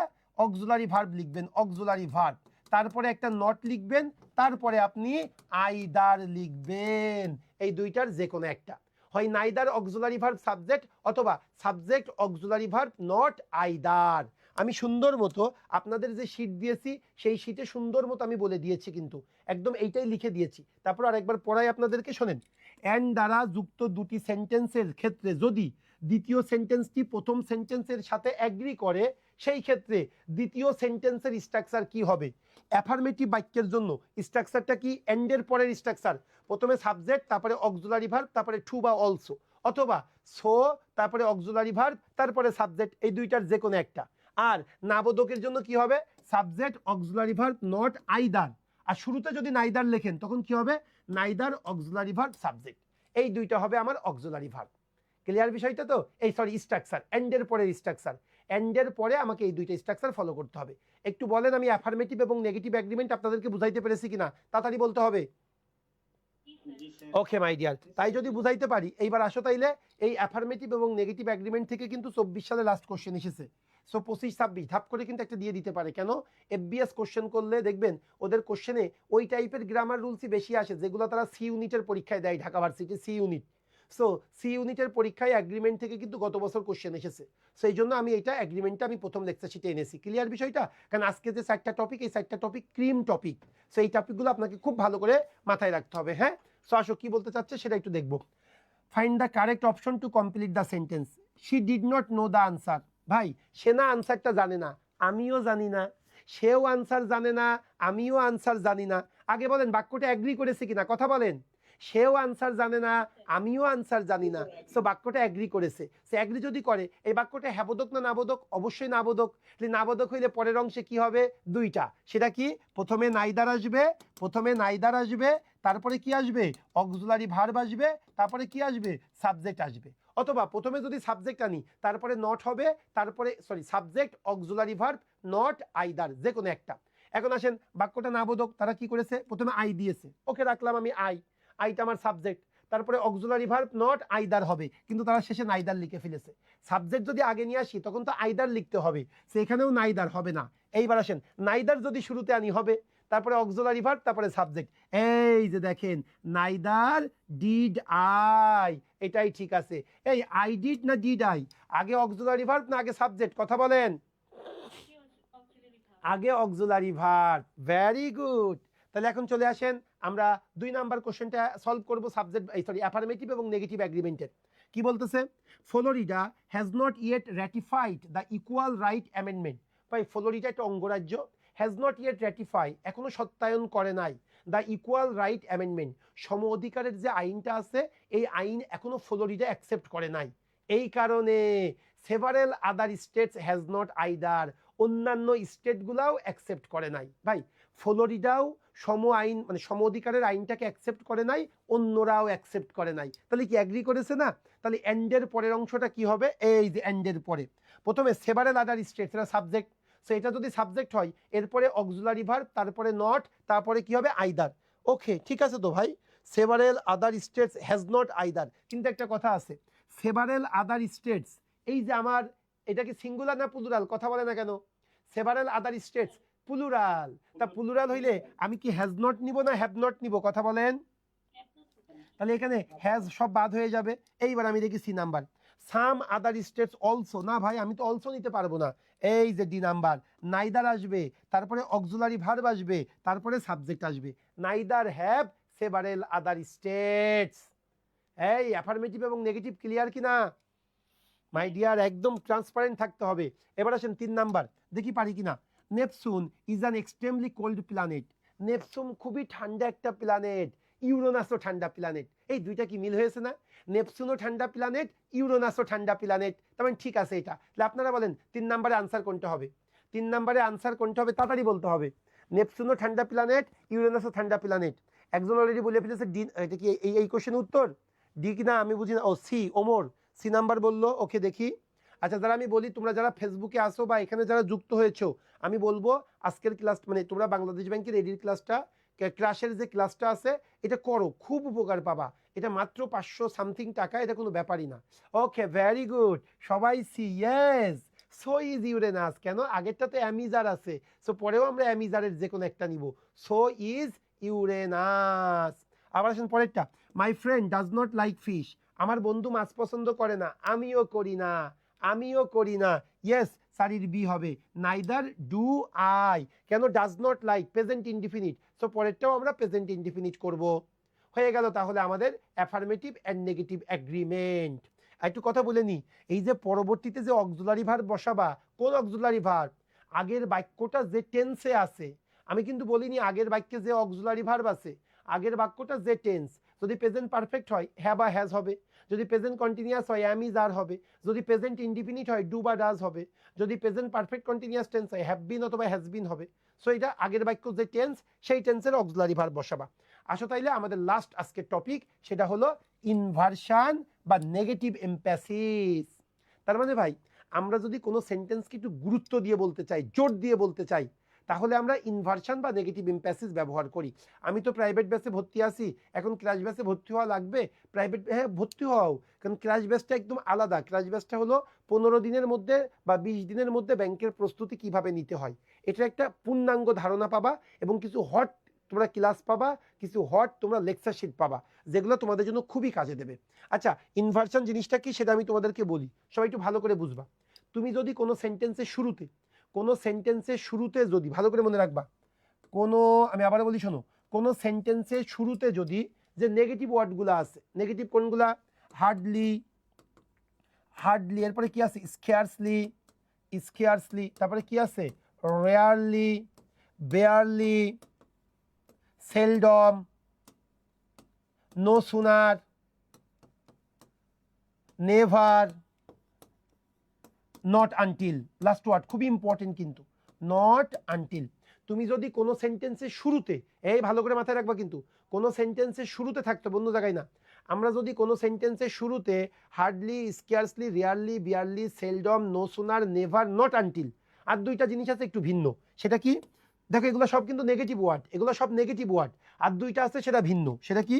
সো প্লাস অ্যাডজেক্টিভ অথবা অ্যাডভার্ব, আরেকটা হলো অনলি প্লাস অ্যাডভার্ব অথবা প্রিপোজিশন। আমরা যদি কোনো সেন্টেন্সের শুরুতে এই সকল ওয়ার্ডগুলা পাই, তাহলে ওই সেন্টেন্সকে গুরুত্বারোপ করার জন্য আমরা অক্সিলারি ভার্বটা কার আগে নিয়ে আসবো? সাবজেক্টের আগে নিয়ে আসবো।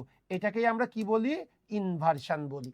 ইনভার্সন কেন করা হয়? কোনো একটা সেন্টেন্সকে গুরুত্ব দেওয়ার জন্য, কোনো একটা সেন্টেন্সকে গুরুত্বারোপ করার জন্য আমরা ইনভার্সন ইউজ করি। আর ইনভার্সন জিনিসটা কি?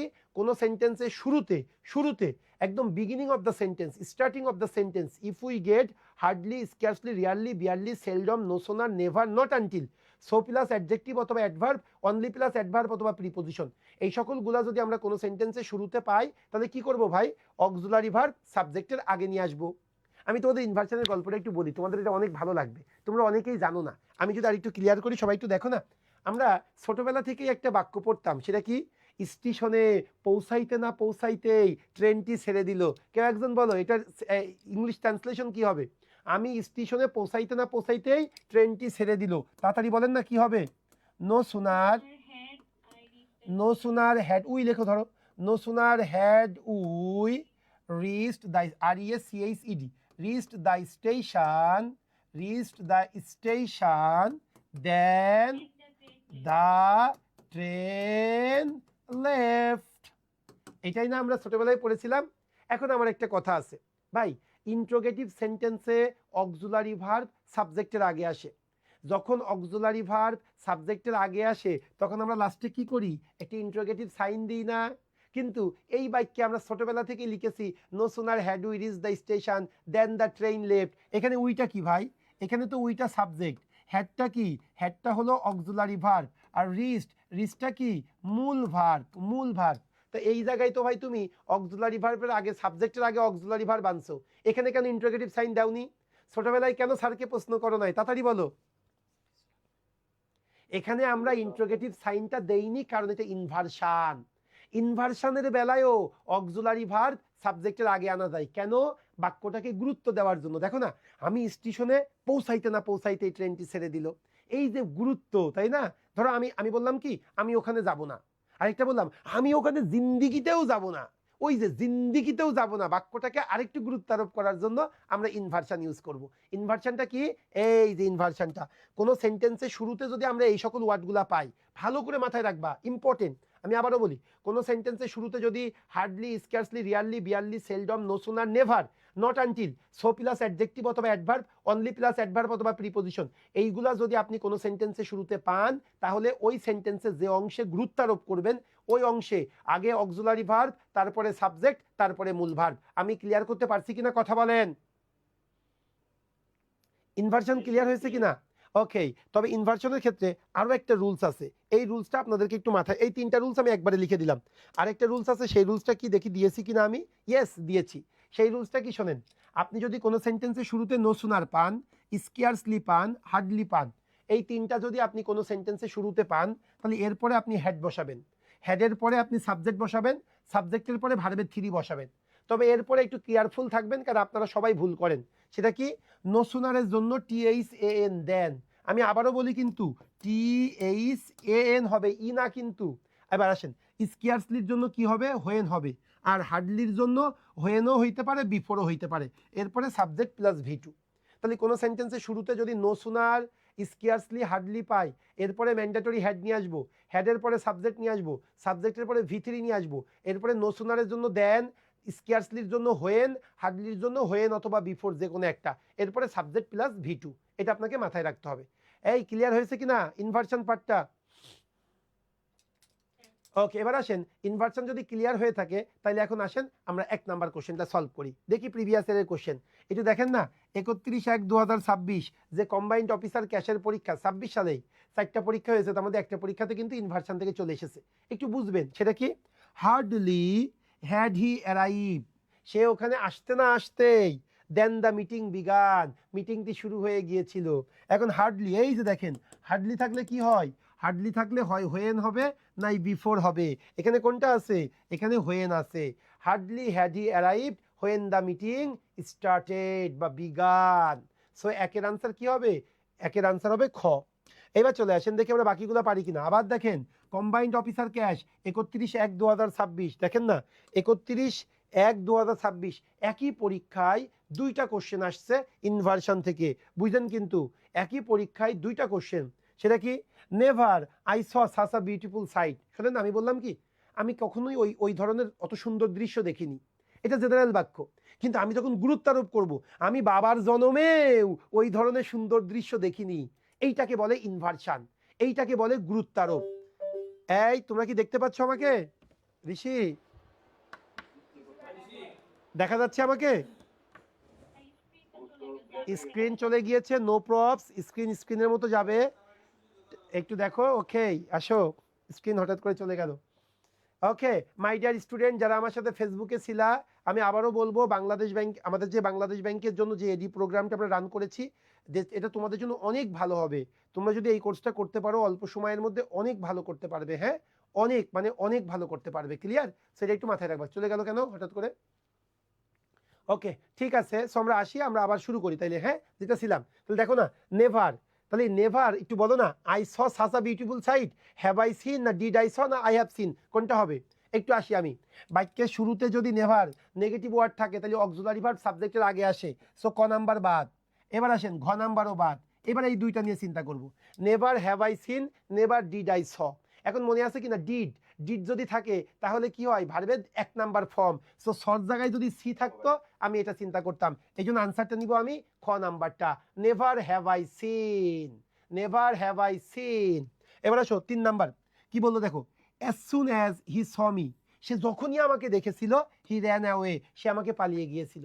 তার মানে কি, সে আমাকে দেখা মাত্রই পালিয়ে গিয়েছিল। এটাকে আমি নেগেটিভ কিভাবে করব? এটাকে তোমাকে নেগেটিভ করতে হবে। সে আমাকে দেখা মাত্রই পালিয়ে গিয়েছিল, তার মানে নো সুনার দিয়ে শুরু হয়েছে।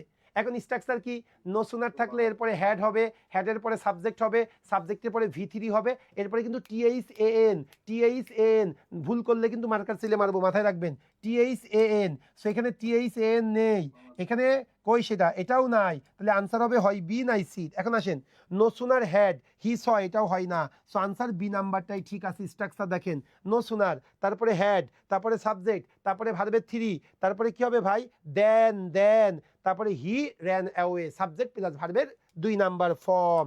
দেখেন কতগুলা কোশ্চেন এসেছে। তো 2025-এর কোশ্চেনটা দেখি, জনতা ব্যাংকের আরসি, হার্ডলি, এই সেন্টেন্সের শুরুতেই নেগেটিভ ওয়ার্ড, তাহলে কি হবে ভাই, হার্ডলি আগে অক্সিলারি ভার্ব তারপরে সাবজেক্ট, আর নো সুনার হার্ডলি স্কেয়ারসলি বলছিলাম তো, এরপরে হ্যাড হবে, had, hardly had I closed, এটাই ঠিক আছে। এবার আসেন 5 নাম্বার কোশ্চেনটা কি বলতেছে, hardly had he arrived when the house caught fire and everything was reduced to ashes. এটার আনসারটা কি হবে দেখেন, প্রথমে হার্ডলি আছে, এই হার্ডলি থাকলে কি বলেছিলাম, হ্যাড, ঠিক আছে। এরপরে কি হবে, হি সাবজেক্ট, ঠিক আছে, অ্যারাইভড হোয়েন, ঠিক আছে, দ্য হাউস কট ফায়ার, কোনো সমস্যা নেই। Hardly had he arrived when the house caught fire, কেন, হোয়েনের পরে সাবজেক্ট প্লাস ভার্বের 2 number form, house caught fire, কোনো সমস্যা নেই। And everything was reduced to ashes, এই বাক্যে আনসারটা কি হবে, কথা বলেন না কেন? D for Dhaka, no error. কতগুলা কোশ্চেন, একটু ভালো করে দেখবেন আপনারা। Sooner then he had arrived his friends, যখনই বলতে সুনার দেন হি অ্যারাইভড, সে ওখানে আসতে না আসতেই, হিজ ফ্রেন্ডস অ্যারেঞ্জড রিসিপশন, একটা রিসিপশন পার্টি অ্যারেঞ্জ করেছিল, in his honour in the best hotel in the town, এই টাউনের বেস্ট হোটেলে তার অনারের জন্য, সম্মানের জন্য একটা কি করেছিল, পার্টি অ্যারেঞ্জ করেছিল। এখন ভাই এটা কি সুনার হবে না নো সুনার হবে? No sooner had he arrived, তারপরে দেন হবে, এ নাম্বার অপশনে ভুল। নো সুনার, এরপরে হ্যাড, তারপরে সাবজেক্ট, তারপরে ভি3, তারপরে দেন। ক্লিয়ার বিষয়টা? ওকে মাই ডিয়ার, এরপরে চলে আসেন লাস্ট কোশ্চেন, সো কমপ্লিকেটেড, মনে আছে কিনা, সো প্লাস, এই কমপ্লিকেটেডটা কি, অ্যাডজেক্টিভ, সো প্লাস অ্যাডজেক্টিভ। আপনাদের কি মনে পড়ে আমি দুইটা ভিন্ন দেখিয়েছিলাম, সেটা কি, সো প্লাস অ্যাডজেক্টিভ অথবা অ্যাডভার্ব, আর অনলি প্লাস অ্যাডভার্ব অথবা প্রিপোজিশন, এই দুইটাও আছে। So so plus adjective, so complicated, তাহলে কি হবে, অক্সিলারি ভার্ব সাবজেক্টের আগে আসবে, ইজ ইন্টারন্যাশনাল ট্রেড টুডে। বাপি ভাইকে দেখো, এই হলো ভাই আমাদের আজকের 1 নাম্বার শিট। আজকে আমি তোমাদের 4টা টপিক উল্লেখ করেছি, একটা হলো সাবজেক্ট ভার্ব এগ্রিমেন্ট, একটা হলো অ্যাফার্মেটিভ নেগেটিভ এগ্রিমেন্ট, একটা হলো ইনভার্সন, একটা হলো সাবজাংটিভ। প্লিজ বলো এই 4টা টপিক আমি থ্রোলি তোমাদেরকে ক্লিয়ার করতে পেরেছি কিনা? ওকে, সো এইভাবে আমি 5টা ক্লাস নিব।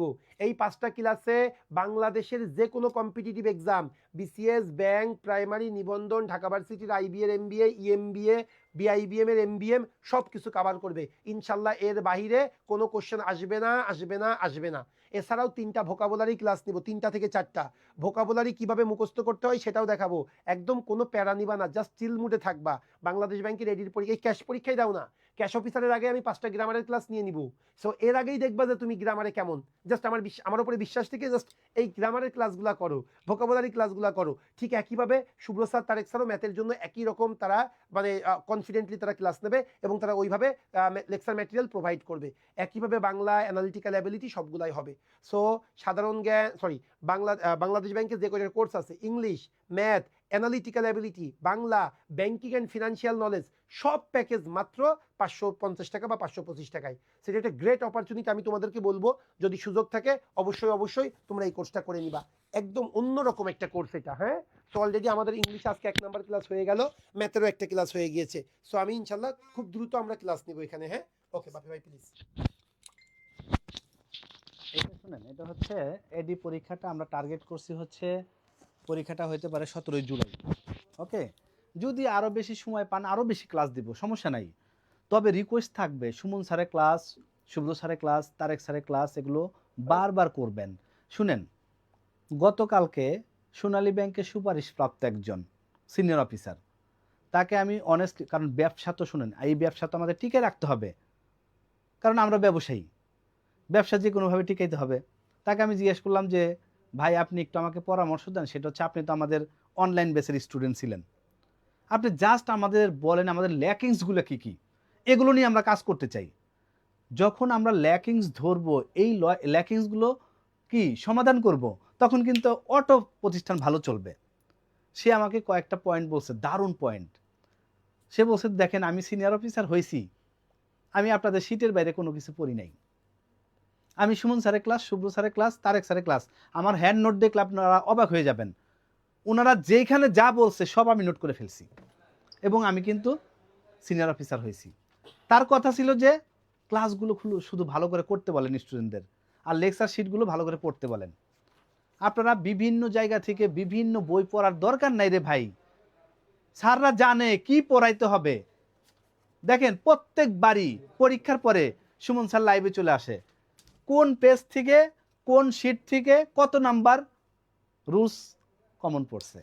তাহলে এগুলো যেহেতু দেখাই দিচ্ছে, তাহলে আপনাদের দ্বিমত হওয়ার কোনো সুযোগ নাই। এই জন্য রিকোয়েস্ট করব শুধু ক্লাসগুলো ভালো করে করেন, এবং করলে হবে না আজকে আপনি লিখে সব কিছু লিখে রাখলেন, রিভিশন করলেন না, পড়লেন না, আর তাহলে কেমনে পারবেন। এই জন্য আমি সরাসরি কমন পড়ে না, নাম আছে বাপ্পি, বাপ্পি কাইটা রহিম দিয়ে দিছে, করিম দিয়ে দিছে, অথবা রহিম করিম আছে কাইটা বাপ্পি দিছে, এটা তো কমন পড়ে না এরকম না, একই তো রুলসে আসছে। এই জন্য আপনারা আমাদের সাথে যুক্ত থাকেন। এডি ক্র্যাশ ব্যাচ সুপার ডুপার একটা সার্ভিস পাবেন। পরীক্ষার ডেট দিয়ে দিব, 3টা মডেল টেস্ট নিব, কয়েকটা ক্লাস হয়ে যাক, ঠিক আছে? কয়েকটা ক্লাস হয়ে গেলে পরীক্ষা দিতে মজা পাবেন, পরীক্ষায় অনেক কিছুই পারবেন। দেখেন আমরা আপনাদের সাথে একটা কমিটমেন্ট করেছি। কি কমিটমেন্ট? এডি ক্র্যাশ ব্যাচ। ও আর একটু বলি, এই এডি ক্র্যাশ ব্যাচ আজকে এই যে যারা যুক্ত আছেন তারা যুক্ত তো হয়েই গেছেন, আমরা কিন্তু 1250 টাকার নিচে আর নিব না। আপনি এডি ক্র্যাশ ব্যাচে ভর্তি হইতে হবে 1250 টাকা দিয়ে। তবে আজকে যারা যুক্ত ছিলেন স্যারের ক্লাসে, এই ক্লাসটা শেয়ার দিয়ে কি করবেন, ক্লাসটা শেয়ার দিবেন, স্ক্রিনশট দিবেন, তাহলে আপনার কোর্স ফি হয়ে যাবে 525 টাকা। কথা ক্লিয়ার? দেখেন তাইলে আপনাদের সাথে আমাদের একটা কমিটমেন্ট আছে এডি ব্যাচে, এডি ক্র্যাশ ব্যাচ। কয়টা ক্লাস বলছি, কয়টা? 30টা। এই 30টা ক্লাস 31টা, 32টা, 33টা হইতে পারে, কিন্তু 28, 29টা হবে না। কথা কি বোঝা গেছে কিনা? এই 31টা ক্লাস 31, 32, 33 হইতে পারে, কিন্তু 28, 29 হবে না। তার মানে ক্লাস বেশি দিব, কম দেওয়ার কোনো সুযোগ নাই। এরপরে আর কি বলছি? আর বলছি সে মডেল টেস্ট নিব 3টা, মডেল টেস্ট নিব 3টা। যদি সময় পাই এই 3টা মডেল টেস্টের বাইরে আমি কথা দিচ্ছি একটা সাম্প্রতিক পরীক্ষা হবে, সাম্প্রতিক বিষয়ের। কেন? ওইখান থেকে বেশ কিছু কমন পাবেন। এই জন্য সাম্প্রতিক বিষয়ের উপরে একটা পরীক্ষা নেওয়ার চেষ্টা, আমি কিন্তু কথা দিচ্ছি না। 3টা মডেল টেস্ট 100% পাবেন, এর বাইরে একটা যোগ হইতে পারে। সেটা কি? সেটা হচ্ছে current issue, CI current issue. তবে 80% শিওর থাকেন পরীক্ষাটা নিব, আর 20% যদি পরীক্ষা কোনো কারণে দেখা যায় 1 সপ্তাহ আগায় দিল, অথবা কোনো কারণে টাইম পাইলাম না, তাইলে এটা নিতে পারবো না। তবে আপনারা রিকোয়েস্ট করলে অবশ্যই নিব, ঠিক আছে? কারা কারা এই সাম্প্রতিক পরীক্ষার পক্ষে? দেখি কে কে আছে। সাম্প্রতিক একটা পরীক্ষা নিবে 100 মার্কসের, কে কে আছে দেখি। পক্ষে কয়জন? 50 জন দ্বারাই গেলে এই পরীক্ষাটা হবে 100%। যান, কথা দিলাম। ওকে, এই যে সবাই লিখতেছে ইয়েস ইয়েস, সবাই খালি ভালো সার্ভিস হয়। আচ্ছা, তাহলে এই এডি ক্র্যাশ করছে, এখন থেকে একদিন পর পরই ক্লাস হবে, একদিন পর পরই, কিছুদিন আবার ডাবল ক্লাস হবে, আবার প্রত্যেক দিনই ক্লাস হবে। এই চাপটা নেওয়ার মানসিকতা থাকতে হবে। কথা ক্লিয়ার? প্রত্যেক দিনই ক্লাস হবে, কিছুদিন আছে সকালেও একটা হবে, বিকেলেও একটা হবে। এই চাপ নেওয়ার মতো কি থাকতে হবে? মানসিকতা থাকতে হবে। প্লিজ। আবার বলবেন যে সকাল বিকালে ক্লাস দিচ্ছেন, ডাবল ক্লাস দিচ্ছেন, নো, এগুলো বললে হবে না। ঠিক আছে? আচ্ছা, ম্যাথ লেকচার 2 তারেক স্যারের গতকালের ক্লাসটা ওকে আপলোড দিয়ে দিচ্ছি একটু পরে। হ্যাঁ, ঠিক আছে। তাহলে এই এডি কোর্সে দেখেন, এডি কোর্সে আপনারা যারা ভর্তি হবেন আজকের এই সেশনটা শেয়ার করে দিবেন। আমাদের কোর্স ফি হচ্ছে 1250 টাকা। আমাদের কোর্স ফি কত? 1250 টাকা। কিন্তু এই সেশনটা শেয়ার করে দিবেন, স্ক্রিনশট আমাকে দিলেও হবে, পেজে দিলেও হবে। আপনার জন্য কোর্স ফি কত? আপনার জন্য কোর্স ফি মাত্র হচ্ছে 525 টাকা। কথা কি বোঝা গেছে কিনা? 525 টাকা নিজের জন্য ইনভেস্ট করতে হবে। বলেন এখন কে কে যেন কি বলতে চাইলেন, বলেন ভাই, বলেন, একজন বলেন। পিডিএফ ঠিক মতো পাচ্ছেন কিনা আমাকে জানান, পিডিএফ গুলো ঠিক মতো পাচ্ছেন কিনা। আচ্ছা, একজন লিখছে ক্লাস ঠিক মতো আপলোড হয় না, বিষয়টা দেখবেন। ওকে, ক্লাসটা এখনই দাঁড়ান, আপলোড দিয়ে দিচ্ছি,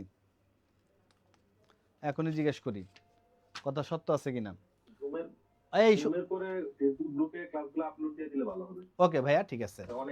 এই যে গতকালকে তারেক স্যারের ক্লাসটা গেছে আপলোড, এই ক্লাস চলে গেছে তো ভাই আমার। এই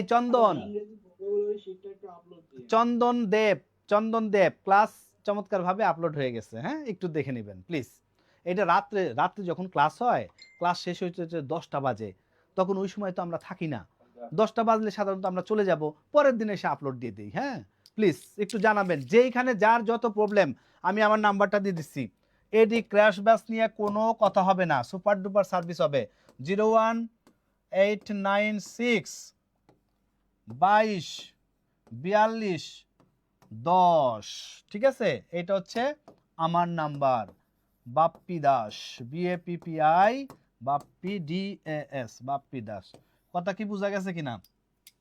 ওকে, তাহলে এই নাম্বারে হোয়াটসঅ্যাপ করবেন যত প্রবলেম আছে। এডি ক্র্যাশ ব্যাচে কোনো প্রবলেম শোনার সুযোগ নাই, কারণ আপনাদের সেকেন্ডে প্রবলেম কি করব, সলভ করে দিব। এই শীট পিডিএফ লিংক দিয়ে দিবনি সমস্যা ভাইরে। লিমন হোসেন, ভোকাবের 8টা শীট দেওয়া হয়ে গেছে, পেজেও দেওয়া হয়ে গেছে, বিভিন্ন জায়গায় দেওয়া হয়ে গেছে। আপনি হয়তো কোনো কারণে মিস করছেন, আপনাদের গ্রুপে দিয়ে দিব। কথা ক্লিয়ার? আপনাদের এডি ক্র্যাশ ব্যাচে একটু পরে দিয়ে দিবে ভোকাবুলারি শীটগুলো, তাহলে এটা ভালো করে পড়ে নেবেন। তাহলে সবাই ভালো থাকেন, সুস্থ থাকেন, এই কয়দিন প্রচুর স্টাডি করেন। এই 17 জুলাই যদি পরীক্ষা হয়, আজকে কয় তারিখ বলেন? আজকে হচ্ছে 26 তারিখ। তাহলে সময় পাবেন 4 দিন আর 16 দিন, 20 দিন। এই 20 দিনে সুপার ডুপার একটা রুটিন হবে আপনার নিজের মতো। আর আমাদের ক্লাস তো করবেনই ভাই, ব্যাংকের ক্লাস যখন। হ্যাঁ, ব্যাংক জবের জন্য সলিউশন এই ব্যাংক জবের জন্য যে কিনবেন, কোশ্চেন ব্যাংক কিনবেন, এইটা আপাতত কেনার দরকার নাই। নতুন 2টা সাবজেক্ট যুক্ত করছে, কোনটা অ্যানালিটিক্যাল স্কিল আর হচ্ছে ব্যাংকিং ফাইন্যান্স নলেজ। এই 2টা অ্যাড করে দিয়ে কোনো বই এ পর্যন্ত বের হয় নাই। কয়েকদিন পরে ঢাকা পাবলিকেশনের একটা বই আসতেছে, ঢাকা পাবলিকেশনসের একটা বই, খুবই দুর্দান্ত একটা বই, এইটা কয়েকদিন পরে আসতেছে। এই জন্য একটু ওয়েট করতে হবে প্লিজ। হ্যাঁ, আপাতত কেনার দরকার নেই, আপাতত আমাদের লেকচার শিট, শুধু শিট। আচ্ছা বলেন প্লিজ, কে যেন বলতেছিলেন কিছু। পরীক্ষার ক্লাসগুলো যে হয়, এগুলা যদি একটু আগে নোটিশ দেওয়া হয় তাহলে সুবিধা হয়, আর হোয়াটসঅ্যাপ গ্রুপে দিলে আর কি। আচ্ছা ভাইয়া, নোটিশটা হচ্ছে আমি বলি 1 তারিখ থেকে পুরা মাসের রুটিন পাবেন। যে 1 তারিখ থেকে 17 তারিখ পর্যন্ত কে কোনটা ক্লাস নেবে সবকিছু রুটিন পেয়ে যাবেন। এই কয়েকদিন জাস্ট আমরা একটু আগে জানাই দিচ্ছি, একদিন আগে। যেমন আজকে ক্লাস গতকাল জানতে পারছেন, আগামীকাল ক্লাস আজকে জানতে পারবেন। ঠিক আছে ভাই, একটু জাস্ট নোটিশ দিয়ে দিব হোয়াটসঅ্যাপ গ্রুপে। আর হচ্ছে এডি ক্র্যাশ ব্যাচের কি 3টা ক্লাস হয়ে গেল, 2টা ম্যাথ আর একটা ইংলিশ। জি হ্যাঁ 3টা 2টা ম্যাথ একটা ইংলিশ। ম্যাথের মতন এটারও কি পিডিএফ পাবো না? ওই হান্ড- যে, এই পিডিএফ slide অলরেডি ভাইয়া পিডিএফ অলরেডি চলে গেছে আপনার গ্রুপে, আচ্ছা দেখে নেন। আচ্ছা, হ্যাঁ, আরেকটা প্রশ্ন জিজ্ঞেস করার আছে, সেটা হচ্ছে আপনাদের যে শীটগুলো আছে, আমি 1250 টাকা দিয়ে শীটগুলো কিনছিলাম। 1250 না তো, এগুলো 1310 টাকা। যদি আমি ক্লাসে পড়াগুলো পড়ি, ক্লাসে শীটগুলো পড়ি, আচ্ছা, ওগুলো কি করতে প্রথম হবে? মেসেজ বলি, আপনি হয়তো সৌভাগ্যবান, আমরা লেকচার শিট বিক্রি বন্ধ করে দিছি, লেকচার শিট বিক্রি হয় না। আপনি কেমনে নিছেন আমি জানি না 1250 টাকা দিয়ে, যাই হোক। এখন আমি গত শুক্রবারে নিয়ে আসছি আচ্ছা, আর কি। খুব ভালো করছেন। এখন থেকে আর লেকচার শিট বিক্রি হবে না কখনোই টার্নিং পয়েন্টের। হ্যাঁ, যারা কোর্সে যুক্ত জি। হবে তারা পাবে। আপনি শুধু ম্যাথ ইংলিশের জন্য কোনো দিকে তাকাবেন না, শুধু আমাদের লেকচার শিট। বিলিভ করেন, এত ভালো শিট ম্যাথ আর ইংলিশের জন্য, সুপার ডুপার। এগুলো পড়েন। যেগুলো এখন গ্রুপে দিচ্ছেন, ওই যে আমাদের এডি গ্রুপে দিচ্ছেন, হুম। ওগুলাই শুধু ওগুলো ফলো করতে আসলে সময় শেষ হয়ে যায়, এইজন্য আমি জিজ্ঞেস করছি। হ্যাঁ, ওকে ওকে। ওই যে শীট কিনছে, এগুলো পড়ার দরকার আছে কিনা? না না, ওইগুলো অবশ্যই পড়বেন ভাই। এগুলো তো আমরা কি করছি, এগুলো হচ্ছে লাস্ট টাইমে যেটা করতে হয়। দেখেন, আমি কিন্তু বারবার একটা কথা বলছি যে নতুন যারা মাত্র শুরু করতেছেন তারা এই ব্যাচে আসবেন না। কেন? আপনাদের যাদের পড়ালেখা আছে মোটামুটি, তারা এই কোর্সে আসবেন। কোর্সে আসলে কি হবে, এই যে ম্যাথগুলো এখন করাচ্ছে, এগুলো এক্সট্রা অর্ডিনারি, এগুলো কিন্তু আবার শিটে পাবেন না। স্যার যখন এখন রুলস দেখাচ্ছে, এই রুলসগুলো ব্যতিক্রম রুলস, এডিতে এই রুলসগুলো আসে। এই জন্য এখন যা দেখাবে, মনে করেন আপনার প্রিপারেশন এই পর্যন্ত চলে যাবে, একটা ভালো লেভেলে চলে যাবে। ক্লাসগুলো করেন। সবাই ভালো থাকেন, সুস্থ থাকেন। ওকে।